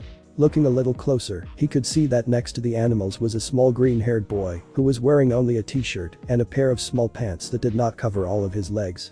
The little one was shivering because of the cold of the afternoon, but from what he saw, that didn't matter to him because of that sincere smile he had while he watched the kittens. The cold was something minimal, as long as he saw the comfort of the kittens. Shoto was quite surprised, he didn't expect to find something like that. The meows that he had identified as pitiful were actually grateful. The little animals were grateful to the boy. He was also able to observe that the plate from which the kittens ate was from the orphanage's dining room. The meow brought him out of his thoughts, watching as one of the kittens left the comfort he was in to begin approaching the green-haired boy who gladly received him in his small arms, hugging him protectively while his smile grew. The warmth of the kitten caused a small shiver to run through the child. At that moment Shoto knew he had to stop the little boy. "These are not hours to be out of your room," said Shoto, going a little deeper into the bush, drawing the little boy's attention. The child looked scared at the older man, hugging the kitten even more against himself, trying to hide it from the adult's chilling gaze. Please, it's not their fault. Don't take them away from me," asked the little green-haired boy, closing his eyes while he continued hugging the kitten who had begun to meow, sensing his fear. Shoto looked at him seriously, analyzing the entire situation. From what he saw, the little one had not only skipped classes, but he had taken his food from the dining room to bring to the little kittens. Looking at him a little more closely, he could see how thin the boy was and the dark circles that were beginning to form around his bright eyes that stood out even more due to the paleness of his skin. "What's your name?" he asked, crouching down until he was at the lowest possible height and could see the child better. The boy looked at him with some distrust, not knowing whether to answer him or not. He looked at the kitten in his arms, which gave his arm a lick to calm him down. The little boy smiled and looked at the man in front of him. "My name is Izuku," answered the little one. The black-haired boy confirmed his suspicions that the child was the one missing from the group he was in charge of. Izuku took the kitten and put him back with his brothers, wrapping them up as much as possible. He must have skipped school to take care of the kittens, and it surprised him to see how far a child's innocence could go. "Okay, Izuku. Do you know that you can't skip your classes or take food from the dining room without permission?" the older man asked, changing his cold gaze to one full of confidence to calm the little one. "I'm sorry, but they were very hungry," Izuku said, looking sadly at the small plate that contained almost no food. "And you? Have you tried any bites?" Izuku looked at him confused by his question, but before he wanted to open his mouth to respond, his stomach let out a fierce and tender growl answering for him. Shoto smiled amused, while Izuku blushed with embarrassment. "I figured it, come with me. But I can't leave them." Shoto was going to refuse to take the kittens with him, but seeing the extremely sad face that the little one made, he knew that he could never deny anything to those incredibly bright eyes and those blushing freckled cheeks. That boy was the perfect definition of cute. A sigh. "Okay, follow me." Shoto approached the little kittens and wrapped them well in that sack, carrying them. Izuku looked at him surprised by the strength he had. He could barely carry one, and due to his age his arms were not very strong. The older man began to walk towards the interior of the building, and it didn't take long for Izuku to start running alongside him to keep up with him. Shoto knew that the green-haired boy was even shorter than he had imagined. He practically reached his knees. That's why he decided to slow down his pace, so that he wouldn't have to run to catch up with him. "Excuse me, sir." The black-haired man looked at him, waiting for his question. "What is his name?" she asked, looking at him with that enormous curiosity that enveloped his eyes. "Shoto Aizawa." He responded simply, without stopping walking. Izuku smiled at his response. That man was not as bad as he had thought. They both continued walking for a few minutes until they reached their destination, the great dining room. "Sit there," he ordered, while he headed to the place where the person he was attending to was. Izuku obeyed without hesitation. Since Mr. Aizawa helped him, he had gained his trust. Someone who handles kittens with as much care as he does cannot be a bad person. Shoto approached the woman who was serving the meal, who upon seeing him was quite surprised by those 5 guests she was carrying asleep in her arms. "Can I help you with something?" she asked curiously, without stopping to see the kittens. "I would like to ask for something." When the black-haired boy asked for what he wanted, the lady nodded with a huge smile touched by the kittens. Shoto could only get angry because she preferred to ignore him sometimes to focus on those kittens. She thought she couldn't blame her. When she finished, she returned to where Izuku was and sat in front of him, drawing his attention. "How old are you?" the oldest asked, leaving the kittens on his lap. "I'm 5 years old, I'll be 6 soon." The little boy responded with pride at being able to accomplish that achievement. Shoto smiled when he saw the little boy's excitement. "Are you happy about that?"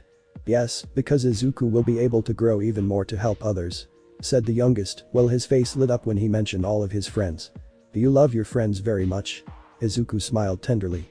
"Yes, because they are my family." The way the little boy said that, he had a certain tone of sadness that was overshadowed by the happiness he showed. Still, he was able to detect it, and those bright green eyes were dulled for a few seconds. "Here is your order." One of the orphanage helpers brought the things she had ordered to her table. On the oldest side, she left only a steaming cup of coffee, and in front of the little one she left a plate with katsudon. Seeing him, Izuku's little eyes shone again, not as intensely as before, but they did. Mr. Aizawa-sensei, the naked man, looked at him waiting for him to speak. "Can I eat this?" she asked, pointing to the plate in front of him. "You can eat whatever you like," Shoto said, taking a sip of his coffee. Izuku smiled, and after thanking him for the food he began to devour his katsudon. Shoto looked curious. The little boy had a certain grace to move. In some ways he looked like a small doll moving by himself. His movements were so delicate that he was sure that if his hair were a little longer, he would be mistaken for a girl. Without a doubt, that child did not compare in any way with all the others. Unlike them, Izuku still retained that purity that so characterized children. The others had unfortunately been losing it the more time they spent in the orphanage. When a child arrived at UA, their happiness faded. It was a fact that no one could change. But Izuku was different. She knew it from the moment she saw him with those kittens. He still smiled warmly and sincerely. an incomparable smile, and one that Izuku still kept. It was a small light that had not yet gone out despite being surrounded by all the darkness of UA. Izuku, the little boy, looked at him, still with his little mouth full. "How long have you been in this place?" he asked in a soft tone. He didn't want to ruin that child's happiness while he enjoyed his food. However, the little boy showed nothing but sadness. He just put one of his little hands on his jaw while he thought. "I don't know, I've always been here," he responded, returning to eat another bite. Shoto frowned slightly. Izuku was only 5 years old, so he must have arrived as just a baby. The percentage of babies arriving at UA was drastically reduced in recent years because they were adopted before even spending a week at the orphanage. The other children were not so lucky. I couldn't believe it. Izuku was an incredibly adorable child. How was it possible that he still remained in that place? His innocence was something wonderful about him, and she doubted anyone had noticed. "Do you know anything about your family?" Shoto was very careful when saying that last word. As I knew, and from my own experience, the last thing the children wanted to know was about their old family. For them it was a very delicate topic, so much so that even some children had fallen into depression. The little boy stopped eating and looked sadly at his almost empty plate of katsudon, and Shoto felt guilty. Izuku doesn't remember about his old home, nor does he know his parents' names. At that moment, he looked up from him and looked at the black-haired man with a big smile. But for Izuku, his true family is in this place. After those words, Shoto did not ask anything else. It was obvious that for the little boy, talking about his unknown family was a topic he preferred to avoid. That afternoon, Shoto paid for all the food little Izuku could eat. I looked up at the sky. Night had fallen several hours ago, and now the sky was adorned with millions of stars. He knew that Emi had been gone for a long time. She received all his calls and messages from her for a long time. In the end, she had to send him an apology and that she would make it up to him after all of her.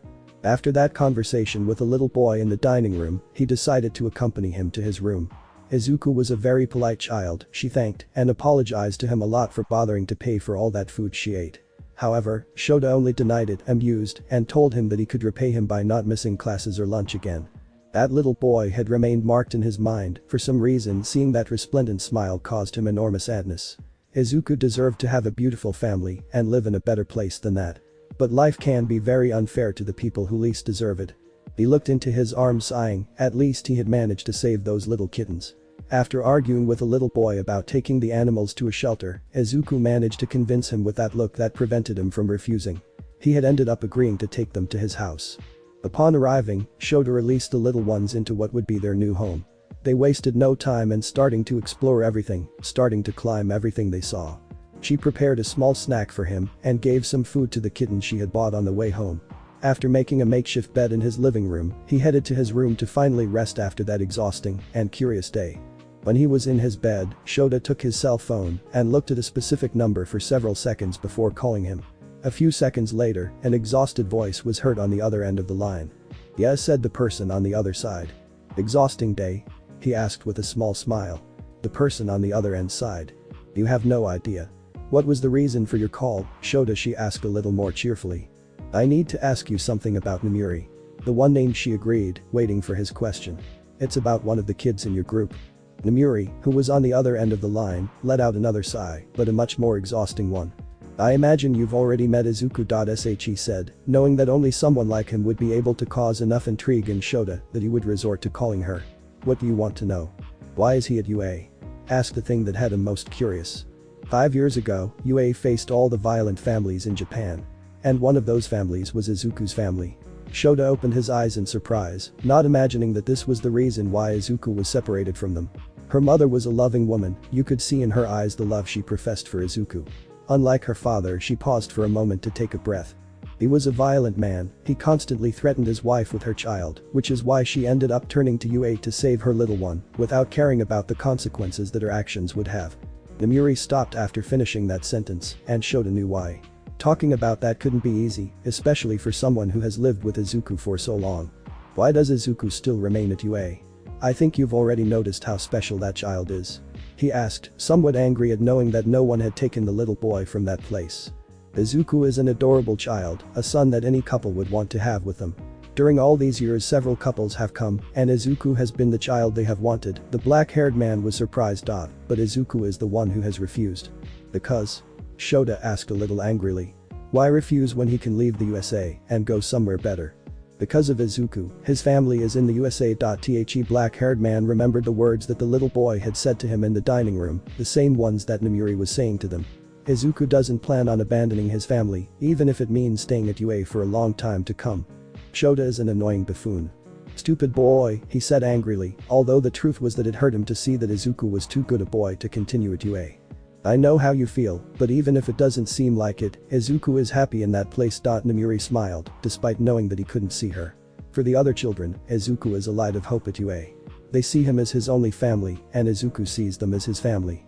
Nothing you say to him is going to change his mind. He is an idiot kid after all. She laughed in amusement, knowing that even to her, Izuku had become the son she doesn't have, and that she wishes he was. Shoto knew, if only he had become attached to the little boy by talking for only a few hours, Namuri, who had been living with him since those 5 years, would love him more than anyone. Yes, I have realized that. The black-haired man also smiled, even more so when he saw how the door to his room was slowly opened and the 5 little kittens jumped onto his bed to begin to settle on both sides. What are you planning to do, Shoto? Sheest, knowing that he wouldn't sit idly by after meeting UA's little angel. I'll need 2 favors, Namuri. He said seriously. What do you need? Is the job offer, as a teacher, still standing?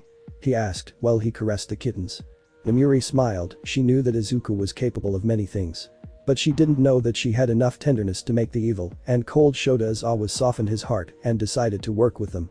With each passing day, he learned that Izuku's magic was stronger than he thought. When Shoto and Namuri finished talking, he wrapped himself in his sleeping bag, while the little kitten snuggled up next to his head. That day Shoto had learned 2 things. Not to ignore Imi's advice again, and to thank her for forcing him to go, and that whenever he could he would buy katsudon and bring and sleep with kittens in his home. Everything to see that warm smile on the small and adorable Izuku again. Following. A voice spoke through the loudspeaker, drawing the attention of all the people who were in that immense room. All the people observed their respective turns, verifying that they were not the ones to continue, and sighing from the waiter simply from relief. The children were the happiest that they were not next, and the adults could do nothing but laugh at their children's attitude. In the middle of all the people, a small child got out of one of the chairs and began to walk towards the office where everyone was waiting. People looked curious at this little boy who was going without any adult next to him, unlike the other children who were carrying his parents. But what caught their attention the most was that bandage that completely covered his left eye. The little boy with white and red hair ignored those looks of compassion that he had become accustomed to from the adults and those of fear from the children. Without caring about anything else, he continued on his way towards the office that he had been visiting for the last few months and to which he had already become accustomed. The looks that people gave him were not something that worried him because he had always received them and those were no different from the others. People used to look at him whenever they could without any shame. The little boy opened the door of the place, observing how in the middle there was a desk and behind it was an older woman who smiled happily when she saw him. Shoto-kun, I'm glad you're here. She spoke, standing up from her place to approach the newcomer. The little boy just nodded, lowering his gaze. Come on Shoto-kun, don't be shy. She said with a motherly smile that the children brought out in her and even more so the cute boy with the 2-color hair. I'm sorry Chiyo-san, he apologized. Even without looking up from him. Chiyoshi Zenji was the nurse at that hospital who cared for children. She was a kind and loving woman who loved her job with all her heart. But without a doubt that little one had earned all his affection in such a short time. Shoto Todoroki, a little 6-year-old orphan boy. He had started coming to the hospital a few months ago after his mother dumped the entire contents of a kettle of boiling water in his face. The little boy was separated from his parents when they saw the violent environment that he had to face every day, along with his siblings who were separated and away from him. For Chiyo, Shoto was an incredibly tender child, she knew it from the first consultation she attended. But the little one had inevitably ended up closing his heart. The only person for whom he had great love and with whom he could smile had left a cruel scar on his face, which would always remind him of that betrayal he felt. Little Shoto had his happiness taken away from him. The eldest smiled tenderly and then caressed the little one's cheek under the bandage that covered his eye. Looked up from her and she could see that sadness that was always in her. For him, coming to the hospital was also sad since she always had to see all those happy families. Children who radiated happiness along with his parents was something he would have liked to have in his short life. Don't worry little one, she said sweetly. Come, we will check how your face is doing and you can leave if you wish. Shoto nodded and followed Chiyo towards one of the beds in the place. The office was divided by several stretchers which were separated by curtains. Everything was done because Chiyo took care of many children per day and took care of several in a single shift. No matter how exhausting it was, that kind nurse's smile never disappeared. The little boy climbed onto the stretcher with her help. When he was ready, Chio took some scissors that she had on a table next to her and carefully began to cut the bandage that covered his left eye. When he finished removing all the bandages, he could see how that scar that covered the entire eye area and extended to his eyebrow, but not until it reached his cheek, showed no signs of wanting to heal. She sighed, knowing it wasn't good. Shoto was a very cute boy, and she was sure that in the future he would be a very attractive boy. And that scar would be something that could make him very depressed. Chio wasn't interested in that, because even if she had her entire face covered in it, she would never judge Shoto for it. Well, it seems like he's gotten a lot better since last time, she said, as she gently cupped Shoto's face to look at him closely. I don't see any signs of serious injuries, everything is in order. You just need to check your eyes. Chio turned to pick up the ophthalmoscope on the table. It's not going to be cured, right? Shoto asked in a whisper, taking his right arm and looking down at him. Chio stopped her hand before taking the instrument and turned around looking worriedly at the little boy. Have you ever been hurt, Shoto-kun? She asked, sitting in front of him while she saw how his bicolor eyes turned shiny. Yes, he answered in a low voice. Then tell me, what happened to the scars you have left? Do they remain forever? Shoto shook his head tenderly from side to side. Chio smiled. Then you don't have to worry, it may last longer, but everything will heal. The little boy gave him a small smile, which disappeared almost instantly. But that was enough for her. Excuse me, Shuzenji-san, one of the local nurses, peeked through the curtain. One of the special patients has arrived. She warned in a whisper to avoid attracting the attention of the other patients. Chio nodded, and the nurse left. Excuse me for a moment, Shoto-kun, I'll go get the patient and come back to you right away. The little boy nodded, and she left the place. Little Shoto began to move his little legs that were dangling due to the height of the stretcher while he waited for the nurse to return. He hoped he wouldn't leave too late because the lady of the house where he lived got very angry when she didn't arrive at the time she said she would and left him without dinner. Since he missed her mother's cooking, even though she was always nervous, he never felt alone being with her. When he heard how the neighboring stretcher squeaked, he came out of his thoughts, managing to hear Chio-san's voice. Again? She asked, then sighed. You have no choice, wait for me here, I'll go get my instruments, and I'll be right back. Shoto managed to hear how she left the room again, letting that silence fill the entire place. Looks curiously at the curtain that separated him from the other patient. From the shadows he saw he was short, maybe a little taller than him. His hair seemed to want to escape in all directions because of how fluffy it was, he seemed like a strange person. The sound of something falling caught his attention. As he looked at the ground where the two stretchers separated, there was a doll, one that Shoto would recognize anywhere. All Might, he said, quite surprised when he saw the figure of his favorite superhero on the ground, but when he saw that he said it very loudly, he brought his little hand to his mouth to shut up.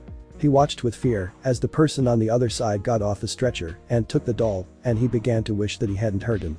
But of course, nothing ever turned out the way I wanted. The curtain was moved to one side quickly, surprising Shoto because on the other side of it, and who was responsible for having moved it, was another child with greenish hair, as well as his eyes that saw him with great intensity. Oh. So you're the other patient, said the little green-haired boy while he smiled. Are you also a fan of All Might? He asked as he extended the doll that Shoto had observed a few seconds ago. However, Shoto did not answer his question, he just looked at the ground and remained silent. What's going on? Are you okay? Asked the newcomer. You cannot speak. Shoto still didn't respond, so the green-haired boy looked at him for a few seconds before walking up to him, and once in front of him, he raised his doll to show it from very close to Shoto, who moved back on the stretcher due to his sudden approach. What do you think you're doing? He asked, looking nervous. I knew you could talk, said the other boy with a huge smile, and then extended his other empty hand towards him. My name is Izuku. What's your name? He asked as he moved the doll's arms, pretending to make a heroic pose. Shoto whispered to the little boy with two color hair, forgetting his sorrow and focusing his attention on that magnificent figure exactly like the superhero he always read about.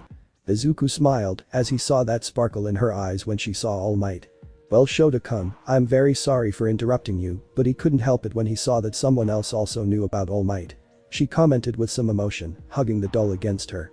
Izuku Shoto looked at him with some curiosity in his beautiful eyes. Even though he wasn't used to talking to other children, just seeing that he wasn't the only one who adored that incredible character made him feel a certain joy. The shyness that she had at some point about exchanging words with him had disappeared, leaving a certain emotion. Shoto-kun. Izuku smiled somewhat sweetly, that child was incredibly shy. He knew it when he saw how he tried to avoid his gaze and hide. Was it him because he had something on his face? He hoped not, he didn't want to scare him even more. Do you like All Might? Despite already knowing the answer, Izuku wanted to start a normal conversation with him, so he would make sure Shoto said it on his own. Yes, a lot. The little boy with bicolor eyes responded, showing a tiny smile that Izuku noticed. Good to know. Izuku smiled with a certain nostalgia that confused Shoto. She was about to ask him why he changed his attitude, but the curtain was moved and Chio entered through it, looking at them in surprise. Izuku, I thought I told you to stay in your bed. She said angrily, observing the little boy with greenish hair. Izuku looked down at the ground and hid the doll behind his back before even Chio could notice it. I'm sorry Chio-san, the little boy apologized, raising his head and looking at her with shame. The nurse let out a heavy sigh. Don't worry Izuku, but you know you shouldn't move too much from your bed. You understand? The little one nodded. Good, now you see that they have already arrived for you. Chio moved to the side to let the boy go first, and Izuku began walking towards the exit. But before doing so, he turned and looked at little Shoto who was looking at him confused and surprised. Goodbye, Shoto-kun. He said goodbye with a tender smile and then left with Chio towards the exit of the hospital. Stared at the exit for a few seconds, that surprising encounter with Izuku had left him very surprised. At first he had shown himself with a very cheerful attitude and then he acquired a sad look. He had never met someone like that and he wasn't one to talk to many people. Izuku was indeed a very strange patient. Welcome Shoto-kun, Chio-san is a little late, but you can wait for her if you want her not to be late. Said one of the nurses who attended the place with a smile, indicating some chairs. Shoto nodded, starting to walk towards them and then sitting on the farthest one from the place. It had been a week since he had last come to the hospital for his consultation and in that time he had not stopped thinking about Izuku. This boy was so intriguing and so strange that she didn't know whether to be annoyed or amused by it. Shoto had never had the opportunity to talk or make friends with children his age because his parents were always very strict with him and did not allow him to spend his childhood like any other child did. That was why he was very embarrassed to talk to unknown people, plus after the accident, he had lost a lot of self-confidence. He, unlike what people who knew him through his parents said, was not an arrogant child like his father, much less ignorant like his mother was. Shoto was the only branch of that family that had been born on the opposite side of the path that the others imposed on it. He was a quiet child who never knew how to express himself due to the constraints that his parents exerted on him. He shouldn't be good to people under his level. He was not to show compassion. He was not to put others over him and more important than anything, not to give his words to those who did not deserve them. Despite Shoto's young age, he was able to understand the dark power of those words that were repeated to him daily. So without any other options, Shoto decided to obey his parents and after that he never spoke another word to them. That's why watching Izuku, a child who had barely seen him, was able to speak to him with so much confidence that it overwhelmed him. And that's just for sharing a simple taste. Or so I wanted to believe. Since he was little he always liked the story of the symbol of peace, the hero who could save everyone with just a simple smile. The same one that illuminated Shoto's dark days. All Might was the best superhero of all, the one who scared away all the villains with a simple phrase. There is nothing to fear. You know why? Because I am here. The sound of the door interrupted him from his thoughts, and when he saw how the nurse who had treated him entered, he was surprised, but when he saw who it was he was accompanying. Shoto-kun. Izuku shouted happily when he saw the boy with bicolor hair and eyes in those chairs. Shoto, still surprised, just raised his hand and made the greeting sign. Wait next to Shoto-kun, Izuku. The little boy nodded and ran happily towards the chairs where the other child was. He had not finished arriving when he jumped, falling right into the chair next to Shoto's. How nice to see you, Shoto-kun. Izuku said, getting as close to him as he could. I thought you wouldn't come back, but here you are. It's not good, but it's good if I can see you. Izuku spoke so quickly that Shoto could barely understand any of it. But before finishing, Izuku took something out of his pocket and then showed it to her. Look at Shoto-kun. It was the All Might doll that he had seen before, only now he had a small detail that no one would notice, but he would because he was so detailed. Shoto's visible little eye shone much more intensely than the first time he looked at the doll. All Might's infallible cape. He shouted in surprise, looking at him with admiration. I thought they were sold out. Me too, but I managed to get it and now it's complete. He commented proudly while he smiled happily. Incredibly, Shoto stretched out one of his hands ready to touch him, but when he realized what he was doing, he immediately removed it, looking embarrassed at the ground. Izuku looked at him curiously and then smiled again. Go ahead Shoto-kun, you can take it. He said with all the confidence he could. Looked at him a little unsure, but upon seeing that radiant smile, those negative emotions disappeared and the figure rose again in front of his face. Very slowly he brought his hands towards it, making noticeable those tremors caused by the nervousness of taking that precious work of art. As her fingers grasped the figure around her, a new emotion of disbelief settled in her heart. All Might. On Shoto's little face a huge smile overshadowed any sadness he had ever felt, his only visible eye shone like a bright drop of happiness, while his cheeks blushed slightly from the emotion that this caused him. He carefully brought one of his hands to the figure's head, caressing All Might's golden hair, then his super suit and cape. Izuku smiled, having achieved his goal. From the first moment he heard Shoto's excitement when mentioning All Might, he knew that, like him, he was a big fan of the superhero. Since he was little he always read the stories that UA had in his library, and his favorites were his. He barely remembers that when he had not yet learned to read, Namuri always read them to him at night. When he learned, it didn't take long for him to start reading every book about heroes. On his 4th birthday, Namuri along with other teachers, gave him that figure that he had longed for. They made him very happy with her, and now it was time for All Might to make someone else happy. Shoto-kun, the naked man, looked at Izuku over the doll, admiring that same nostalgic look he had seen the first time they met. "Would you like to take care of All Might for me?" Looked at him surprised. "I couldn't," he said softly, embarrassed at the thought of having shown a lot of affection for something that wasn't his. "Of course you can, after all it seems that All Might likes you too." Izuku approached him, and bringing one of his hands to the figure, he took his arm and raised him. "Little Shoto likes All Might too." Hesate in the thickest voice he could. "Yo, you will have nothing to fear, Shoto-kun, because I am here." At those words, Shoto opened his little eye as he felt how it began to sting. That feeling of nostalgia had now invaded him. "Would you really do it, Izuku?" he asked shyly, observing the doll that, despite not being real, continued to shine with that smile. "Clear. But for that I will ask you a big favor, Shoto-kun," Izuku said without stopping smiling. "Sure. Whatever." Looked at him determined to comply with whatever he was going to ask, much to Izuku's joy. Well, then the little green-haired boy approached him even closer and bringing his hand to his face, he placed it on the bandage he had on his face. "Could you stop hiding your tender face?" Shoto was surprised by his request. "Because?" she asked without understanding. "You don't need it, Shoto-kun," Izuku responded. "But my face is not tender," Shoto said, covering the bandage with his hand and looking sadly at the ground. "Actually, because the last time we saw each other and I saw you, you didn't seem bad at all," Izuku admitted smiling. The bicolor-haired one was embarrassed by this, he had completely forgotten that the first time they met, he didn't have his bandage.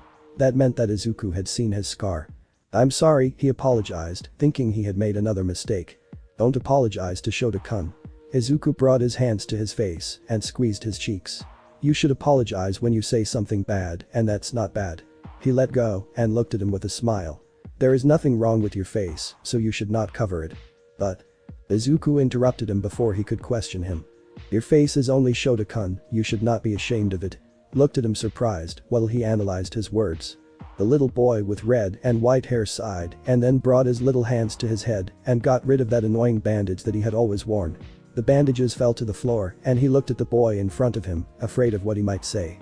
But to his surprise, Izuku was now smiling more happily, and that warmth that he released was capable of driving away all of his fears about what he thought. With that smile, he told her more than any words. "How about we play a little Shoto-kun?" Izuku asked, pointing to the doll. "But you don't have one, and Chiyo-san can arrive at any moment," she responded as she looked everywhere, looking for the person named. "Then we better hurry up." Izuku began to comb his messy hair back, trying to look like All Might's hairstyle. "I will be my own All Might, Shoto-kun," he said with a huge smile, imitating the doll's. Shoto could only smile and deny, amused by his attitude. Both children left the hospital reception to get to the hospital campus, and there they began to play superhero. Laughter filled the entire place, while Izuku simulated launching several attacks against Shoto, who pretended to be hit by one and threw himself to the ground laughing. They both jumped and fell on top of each other, causing their clothes to get dirty in the dirt, although they didn't care. A few minutes later, Chiyo arrived at the hospital and curiously approached the chairs when she saw something lying under them. Upon taking it she realized that it was the same bandage that she had used before and she knew who it belonged to. Curious, she began to look for that little boy without having any success. But upon hearing certain sounds she approached one of the windows, being surprised by what she saw. Outside the hospital, there was not only Shoto, but Izuku playing excitedly with his doll. Both children smiled extremely happily while they both pretended to fight, and when one fell to the ground, the other came to help him and they ended up laughing even more. Chiyo smiled, touched by that adorable scene, and she was not the only one. Several people stopped to watch the children and smiled at that. Even though the hospital had that space for games, there were very few times that Sim used it, and seeing two children playing so happily was something very pleasant to see. Without a doubt, what excited her most was that Shoto, a child who had forgotten how to smile, was at that very moment crying with laughter along with Izuku. That little Izuku had achieved what she couldn't, making Shoto regain a little of his confidence and his happiness. He had thought that Namuri was exaggerating when he told him that this child was so special, but now he saw it with his own eyes. He looked at the time, noting how late it was and that both boys had missed their appointments. However, she preferred to let it go and let them continue having fun a little more. Then he would accept the scolding of his superior. Now the important thing was that they had as much fun as they could. At night, both children came home dirty up to their ears, being scolded by their superiors. But with a smile that would not be erased for a long time. Gio-san. The named girl looked up from the computer and watched as a renewed Shoto entered with a huge smile on her face. "Hello Shoto-kun," she greeted with a smile, approaching the little boy. Since the last time Shoto came to the hospital, he had made enormous progress. He no longer wanted that bandage on his face, and now he seemed happier than ever to come to the hospital. Of course he understood it, because it was the only place where he could meet his only friend. Thinking about that, Chio's smile faded as she knew what was coming. "Chio-san, has Izuku come?" he asked excitedly, looking everywhere for signs of the green-haired boy. Shoto-kun. Chio approached him and crouched down to his height, putting a hand on his shoulder. "Izuku isn't going back to the hospital anytime soon," she said, trying to make the little one not sad. "Why not?" she asked, stopping smiling, making her feel guilty. "You see Shoto-kun, Izuku was only here while he was undergoing treatment and it's already over," she explained. "So Izuku won't come back?" the little boy with bicolor eyes asked sadly, thinking that he would never see his new friend again. "Well, that would be the best. But most likely he will." Chio laughed amused. "Izuku can be a very clumsy child at times, and because of this he visits the hospital very often. But Izuku will come when I'm not here," Shoto said, staring at her. Chio sighed and then smiled, thinking of a great idea. "Then why don't you go visit Izuku?" she asked with a smile. "Visit him?" is repeatedly confused. "But I don't know where he lives." "He doesn't live too far from here, you can go whenever you want to see him." She took Shoto by the hand and began to lead him towards a window. "Do you see that huge building over there?" Shoto nodded. "That's where Izuku lives." The little boy opened his eyes in surprise. That place was huge. "It's huge. Do Izuku's parents have a lot of money?" she asked innocently, admiring the enormous building. Chio erased her smile, knowing that she had to explain. "That building is the home of Izuku and many other children." She sat in the nearest chair, feeling the fatigue of age. "Shoto-kun, like you, Izuku doesn't have parents. That building is an orphanage and Izuku lives in it along with many children just like him and you." The little boy was surprised by his words. Izuku didn't have a family. But if she was happy, she still retained that happiness that other children possessed by having a home. What was so different about Izuku that he could still smile like that? "But Izuku is happy," Shoto said, still not understanding why Izuku was the exception of all children without parents who could still be happy. "Well, Izuku never knew his parents, since he was a baby he has lived in that orphanage. Maybe that's why he doesn't understand the pain of losing a family." Chio sighed for the 20th time. "Or maybe because he does have a family and they don't necessarily have to be parents." "That's terrible." Shoto looked sadly outside. The sky was beginning to turn orange and that building was lighting up even more. "Izuku gave me his doll, I have taken away his only family," he said sadly, taking out the incredible All Might doll from his pocket. "I shouldn't have accepted it." "If you hadn't, Izuku would have felt worse, Shoto-kun," Chio said, smiling at the little boy because of his innocence. He was very tender. "But Izuku is alone now," Shoto exclaimed, feeling bad for allowing Izuku to return to that place alone. He lived in a house with a family that, despite not loving him as one of their own, at least didn't have to suffer from what Izuku was going through. "Tell me Shoto-kun," was the smile that Izuku had, the same one that a person who is alone would have. Chio placed her hand on his head, caressing his soft hair. Shoto thought about it a little. Without a doubt, what stood out most about Izuku was that warm smile that he was capable of giving to anyone. That same smile that had deceived him, because Izuku appeared to be anything but an orphan child. But despite all the happiness he radiated, there was always nostalgia hidden in those smiles. "Izuku is not alone," Shoto looked up and looked seriously at Chio. "But he will not always be accompanied either." Chio was surprised by the look her little patient was giving her. She didn't compare to any he had seen before, she was full of determination. Without being able to help it, she smiled. "So Shoto-kun, what do you want to do to stop Izuku from feeling alone?" he asked with a smile. Shoto looked at her happily. During that consultation, Shoto told the plan he had to Chiyo, who was more than willing to help the little boy with anything. A new day began at the UA facilities, where all the children and adults began to get the whole place up and running. Classes would start soon, so some children began to walk towards their respective groups. Izuku walked with a sleepy face. "Are you okay, Izuku-kun?" asked a small brunette who was next to him. "Yes, Ichako-chan, I'm just a little sleepy," he said, smiling tenderly.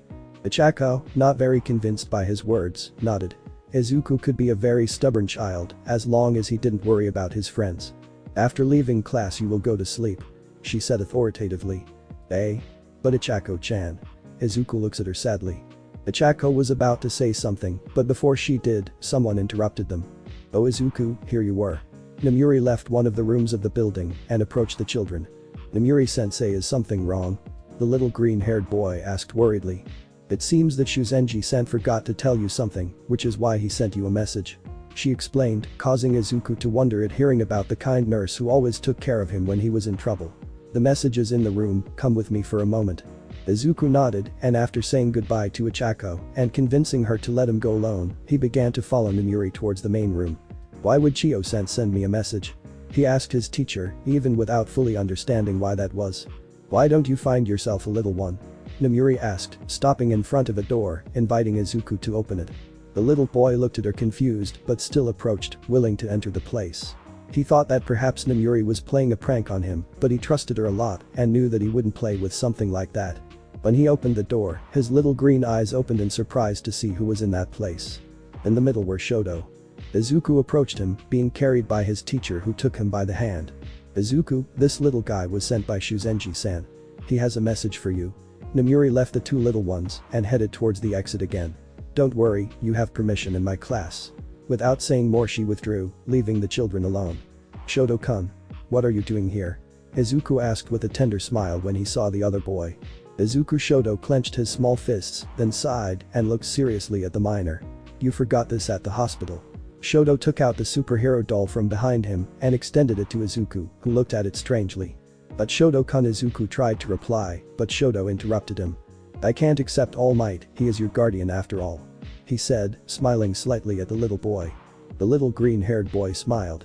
"All Might was my guardian all these years, but now it's time for him to make another child happy." Izuku placed his little hand on the doll and pushed it until Shoto had it next to him again. Let out a sigh. "You really don't need it?" he asked, unsure. He really didn't want to take away another child's happiness, just like his parents had done to him. "Of course." Shoto now saw him confused. "I need him to take care of my friend after all," he admitted with a warm smile, which along with his words caused Shoto to feel that warmth that for so many years he had longed to feel when observing all those families and those children with their parents in the hospital. It was a familiar warmth. Shoto smiled like he had never done before. It was incredible. "I had a friend. And he wasn't just any friend, he was sure that if All Might really existed, it would undoubtedly be Izuku. Because only Izuku could overcome any negative feeling with just his smile, just like that magnificent hero of the stories did." "You have no choice," Shoto sighed in amusement. "Well, in that case I will give you Chiyo-san's message. Izuku is a clumsy child, he always finds a way to hurt himself, which is why he visits the hospital very often. But he is undoubtedly the only one who when he comes is the one who shows that warm smile, caring little about being hurt, as long as he has saved someone or done some good." Those had been her words, defining the kind of patient Izuku was. "From now on I will be another inhabitant of this orphanage, and I will be your guardian," Shoto said, putting his hand on his chest, as if he were making some kind of oath. Izuku opened his eyes in surprise, and his cheeks turned red due to embarrassment. "But Shoto-kun, I don't need a guardian." Izuku was trying to make him see reason. "Actually, you go to the hospital 3 times a week, but now you are grounded, and that is why you are miraculously fine." Shoto laughed tenderly at himself for that scolding tone he had used. "From now on I will be your guardian, and you will be my patient." Seeing the other's determination, Izuku could only sigh in resignation. Shoto had certainly been, as he had assumed from the beginning, he was quite the child. And now in the USA he could be free without any ties. Because UA worked for that, and so did he. "Very well, you win," Shoto-kun. Izuku smiled amused. "Then we better hurry up, I want you to meet everyone and everything," Izuku said excitedly, starting to walk towards the exit along with a smiling Shoto. That day a new student arrived at UA, who joined Group 1 along with Izuku. Shoto Todoroki was the son of two big businessmen who was released from his custody after seeing that he was mistreated by them and by the people who had a relationship with his family. After a strong argument between his parents, his mother, in a fit of anger, had poured boiling water on her face, causing an indelible scar to remain on his left eye, along with all the ones he already had. The heart of him. That was the story Namuri had told Izuku about the case of the boy he had met at the hospital. Reason why she decided to give him her most precious object, All Might. Now Shoto had asked to be transferred to UA in order to keep an eye on him, and from his words, Izuku could become a very clumsy patient. Most of the people at UA, to Shoto's surprise, welcomed him with open arms, and the little boy would little by little learn to be one more with the other children. Izuku was happy for having helped his new friend find a new home for him, because he was sure that Shoto would get to see UA one day the same way he did. It was not a simple building, nor a simple orphanage. It was a house, a home where he would be with his entire family. Go further. Plus ultra. And while that happened, Izuku would continue to be that clumsy and meddling patient that Shoto could take care of. Everything to never forget again what it was like to smile sincerely. Finally the bells had rung signaling the end of class hours, and all the UA students were leaving their classrooms as quickly as they could towards the large dining hall. Each one in their respective group, all joining together at each of the tables in the place along with their friends and being able to chat happily with them. Well, almost all of them. At one of the farthest tables in the place, a boy with messy purple hair was sitting at it. His eyes were a beautiful lavender color, which perfectly adorned his small, but serious face. Despite being away from the other children, he was the center of several curious and scared glances, and he had no choice but to ignore them so he could start eating his not so appetizing food. He hated those looks, he could never spend his lunch in peace without attracting someone's attention. He should have gotten used to that by now, but he couldn't do it when they always bothered him.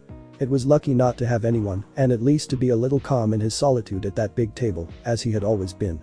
Or that's what he wanted to believe.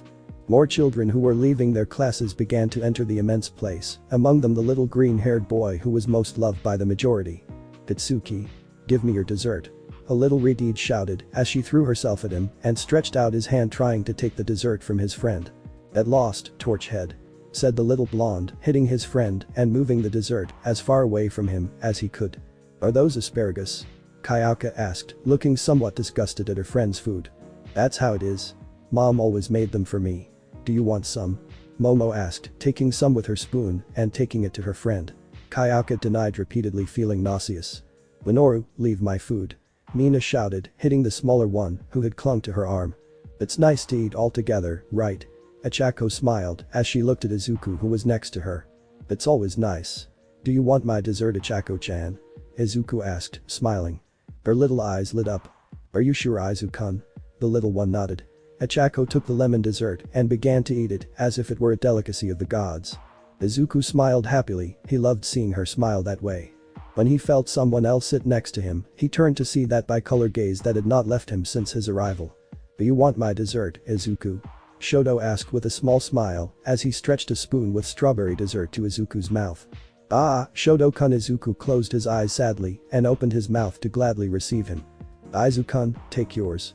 Achako quickly brought a little of her dessert to the mouth of the little boy who had not yet finished tasting the other. He embarrassedly smiled. Thank you, Achako-chan. She said while wiping the remains from the corner of her mouth. Do you want dessert, Izuku-kun? You can have some of mine. Momo, who was in front of him, imitated Shoto's action by holding out a bite for Izuku to take. He already has enough with this dessert. Achako said, looking angrily at the little black-haired girl. But he also wants mine. Momo declared, seeing her with a pout. Both little girls began a staring battle to see who could spoil Izuku more, while he could only look at them nervously. Maybe you should have some of mine, Izuku. Kyoka, who was next to Momo, also gave her some of the grape dessert she had. The little green-haired boy nodded, accepting it happily, causing her to smile triumphantly. Oh. This dessert is so delicious. Said a little boy with blonde hair and a black strand while he ate as many desserts as he could with his little mouth. But not as much as the great Minoru's dessert. Exclaimed the boy with dark purple hair while he ate frantically. But that's my dessert.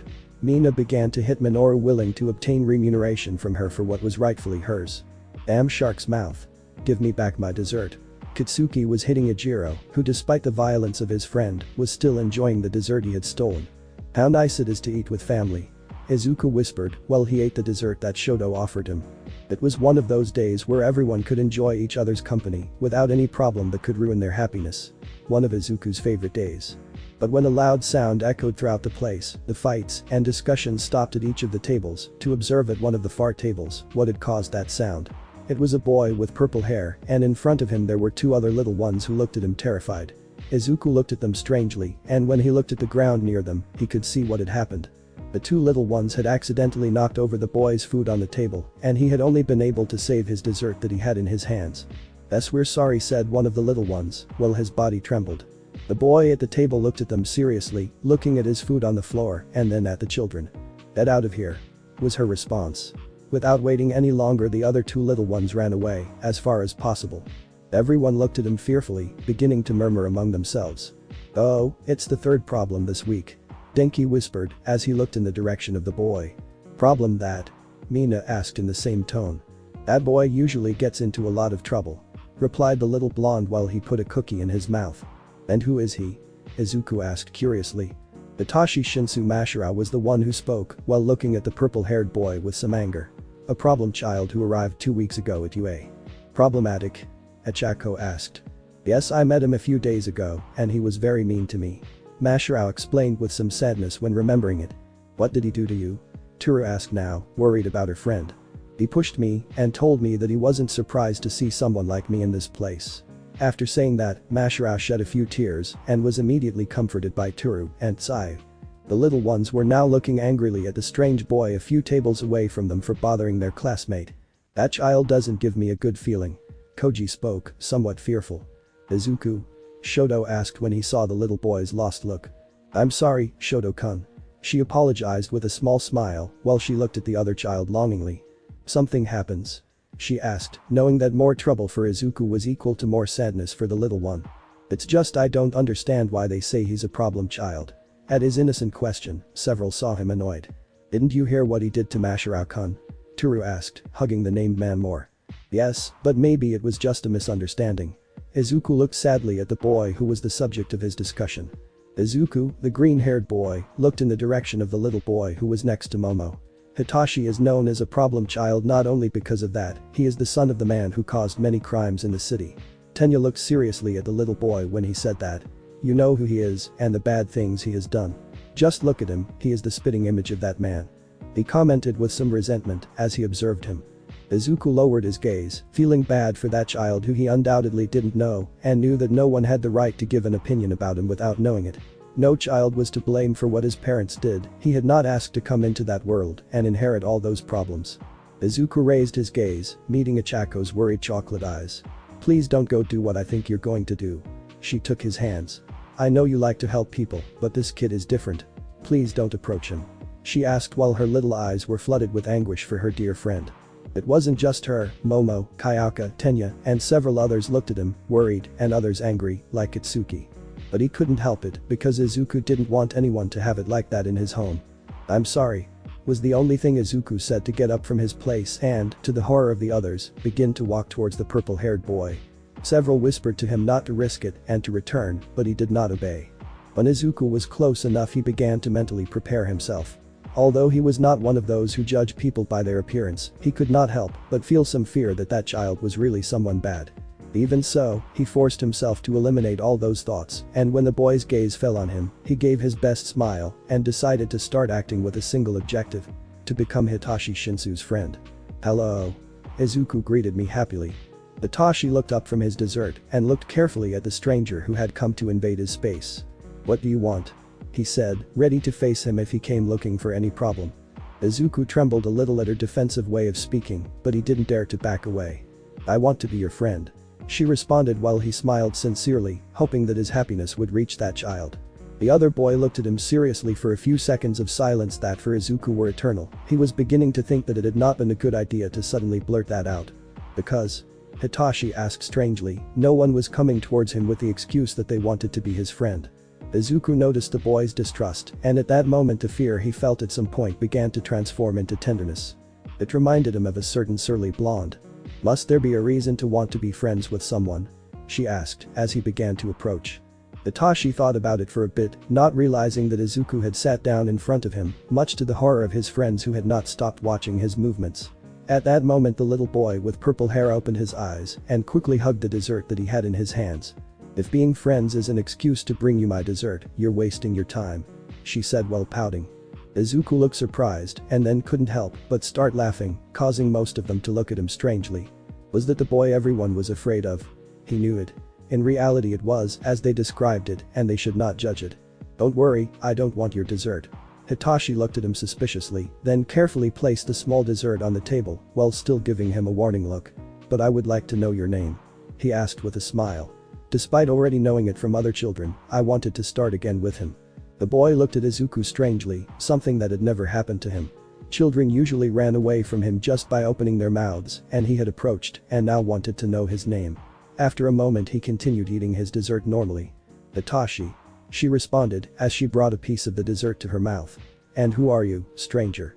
The little green-haired boy laughed embarrassedly at the nickname, realizing that he had not introduced himself. "My name is Izuku, and it's a pleasure to meet you, Hitoshi-kun," he said with a big smile that was ignored by Hitoshi, who was more focused on finishing his dessert.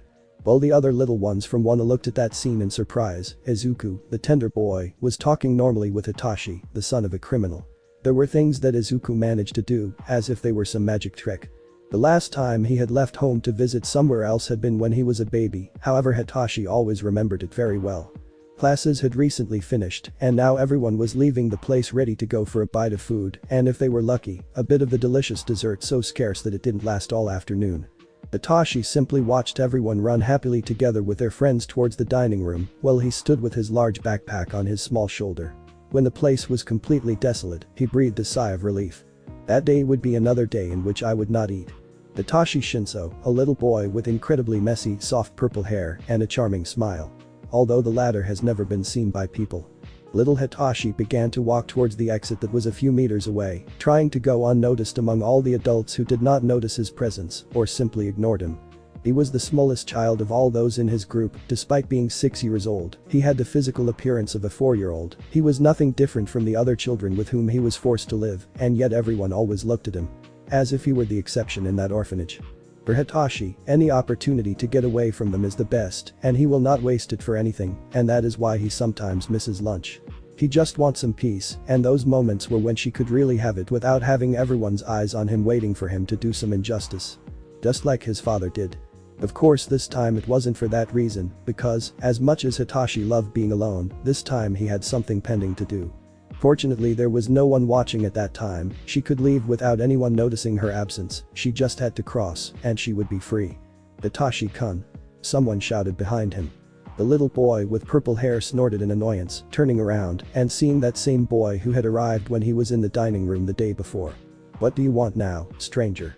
"Him," he asked as he looked to the sides, making sure no one was watching them. "I don't have any more dessert." Izuku pouted. "I'm not a stranger.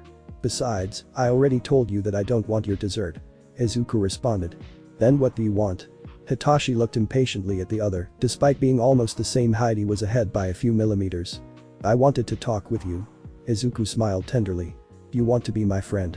he asked again knowing that he had not yet answered his question. "Why do you insist so much on that?" he asked strangely. "Do you even know who I am?" he said somewhat sadly, knowing that his reputation for the man who was his father was already well known throughout the orphanage. Everyone believed that because his father was a bad person he would be bad too, however Hitoshi was the complete opposite of what people said. He just wanted to be like any other kid and have friends. He wanted to have a bright future and to be able to live freely like anyone else. Unfortunately, seeing everyone's treatment when he arrived, he had resigned himself to that last bit, and seeing someone being so insistent about being his friend, he really missed him a lot. "I don't know, that's why I want to be your friend. So we can get to know each other," Izuku said with a smile that gave him warmth. Hitoshi, seeing that he would not give up, let out a sigh, looking down at the ground. "How do you make friends?" she asked as her cheeks blushed, highlighting her face even more. Izuku looked at him strangely without understanding his question. I mean I don't know how we can become friends. You're the first who wants to be," he admitted while looking at the little boy with some sadness. Izuku opened his eyes in surprise, it was true that due to his father's reputation, no one had wanted to meet him, and Hitoshi was immediately rejected by the other children. He couldn't blame them all, he also had some guilt for not having decided to talk to him sooner. Well, although yesterday was the first time he met Hitoshi, why hadn't he seen him before in the dining room? That didn't matter now, what really mattered was that the boy in front of him was not like the others said. Hitoshi was a tender, shy, and somewhat distrustful child. But it was because he hadn't had the opportunity to understand friendship and worse yet what true family is. Clenching his small fists and looking seriously at Hitoshi, Izuku decided on his new goal. He would stop being a stranger and become Hitoshi's greatest friend in the entire world. There is no manual for making friends, Hitoshi-kun. Izuku smiled in that special way that only he could do. To be friends you just have to want to be, and the rest will take care of itself. The little one with purple hair saw him surprised, and then his little face was adored with a small but beautiful smile. Of course I want to be your friend. But how? She asked happily, and Izuku thought that Hitoshi should always be happy like that moment. That's great Hitoshi-kun, don't worry, I'll help you, and then we'll be good friends. Izuku took Hitoshi's arm and began walking towards a quieter place to talk. Both little ones went to the local park where Izuku began his plan to be his best friend. And now that? Hitoshi asked curiously while he observed Izuku who laughed tenderly at his attitude. Well, friends should know each other. How about you tell me you like it? Izuku suggested smiling. I like dessert. Hitoshi's eyes lit up when he mentioned it. And the chocolates and the cats. He responded with a smile. Oh really? Like me? Izuku said, remembering the little kittens that he had rescued together with Aizawa-sensei. Actually, there aren't many people who like animals, much less cats. He said somewhat sadly, remembering all the little animals that he had saved and cured from their wounds caused by humans. I know that's why I always try to help them. Izuku couldn't help but think that Hitoshi was actually like a kitten. He was surly with people he didn't know, but he could become the most tender and loving kitten if he was given a little affection. He would be the darling for that kitten. Both little ones remained silent for a few moments, each one immersed in their own thoughts. Inevitably they related their topic of conversation to some event that had occurred in their lives, and it was not the happiest thing that had ever happened to them. When I lived with my mother, she always told me that I should appreciate all forms of life. Especially animals, they are better than many people and have the purest souls. Hitoshi said, with a certain air of nostalgia and a small smile. Izuku looked at him sadly. Hitoshi-kun, what happened to your parents? She asked timidly, knowing that it was not an easy thing for him to answer. Hitoshi was a little hesitant to answer, but finally decided to do so. My mom was the best in the world, she always took care of me and gave me a little dessert every day. He hugged himself, suddenly feeling somewhat cold. My father never came home, but he always caused problems wherever he went. When mom got sick and couldn't take care of me anymore, I had no choice but to go with him. Izuku could notice how his lavender eyes began to tremble not only with sadness, but with anger. And when your father was locked up, they brought you here. Izuku concluded, knowing that Hitoshi would not talk anymore since it was a very difficult topic for him. The purple-haired one nodded. Why are you still here? He asked somewhat angrily, looking at him seriously. Izuku looked at him without understanding what he meant. If you know who my father is, why do you keep talking to me, stranger? The green-haired man smiled warmly. Because Izuku wants to be friends with the real Hitoshi, not the Hitoshi that others talk about because of his father. He assured me sincerely. The other little boy looked at him surprised. That green look, full of affection and love, was the same one he had seen so many times in his mother when she was sick. I don't need friends, when I get out of here I'm going to be a successful man, better than all of you will be, and I will show you that not because my father is a criminal, I will be the same. Hitoshi declared, standing up from where he was sitting. I don't doubt Hitoshi-kun. Izuku also stood up, looking at him smiling. I won't give up either, when I get out of here I will be a good friend of yours, and I will no longer be just a stranger. Hitoshi looked at him surprised, hoping that this was some kind of joke. But seeing the determination in his little green eyes, he knew that he wouldn't get rid of that green-haired boy for a long time. And instead of being upset, Hitoshi was glad that maybe after all he could have a friend even though he knew about his father and didn't judge him for it. Then let's fulfill our dreams together. Hitoshi said, and Izuku nodded with a determined smile. Come on, let's get out of here. Hitoshi began walking towards the exit. Izuku followed him strangely. Where are we going, Hitoshi-kun? She asked, trying to keep up with him with her short legs. Let's save the day. She responded, showing him something that she kept under her coat. Hat food? That afternoon Izuku discovered why he hadn't seen Hitoshi before. He skipped almost every lunch to leave the UA campus and go to a small animal shelter nearby. He helped at the place buying food for the small cats, and the day before he had not gone because it would not be open. Izuku had scolded him for doing those things without permission and offered to help him. Of course he would also ask for help from someone older, and in that case he only trusted Aizawa-sensei to do it and for him not to get angry with him. I knew that Hitoshi and Aizawa-sensei would get along, it was a hunch. When they returned to UA, Izuku did not hesitate to accompany Hitoshi to his group, where everyone looked at him surprised for being accompanying this little problem. He accompanied the purple-haired man as long as he could because later Namuri-sensei arrived looking for him, angry and worried. She left, but not before promising to join him for lunch the next day. "See you, stranger-kun," Hitoshi said with an amused smile as he said goodbye. Izuku looked at him with a cute pout. "I'm not a stranger, I'm Izuku," she responded. Hitoshi laughed amused like he had never done before. "I know," the little one with purple hair simply said. Izuku let out a sigh and with a smile he said goodbye to him to return to his group. Needless to say, upon arrival, several attacked him with questions about his health and whether the other child had hurt him. Izuku just smiled before starting his story about how great Hitoshi-kun was. Now he had a new goal. He would stop being a stranger to Hitoshi-kun, and if not then he would be the strangest best friend he had ever had. The end. Thanks for watching my video and make sure to check out the author of this fanfic, link is in the description, see you next time, till then sayonara.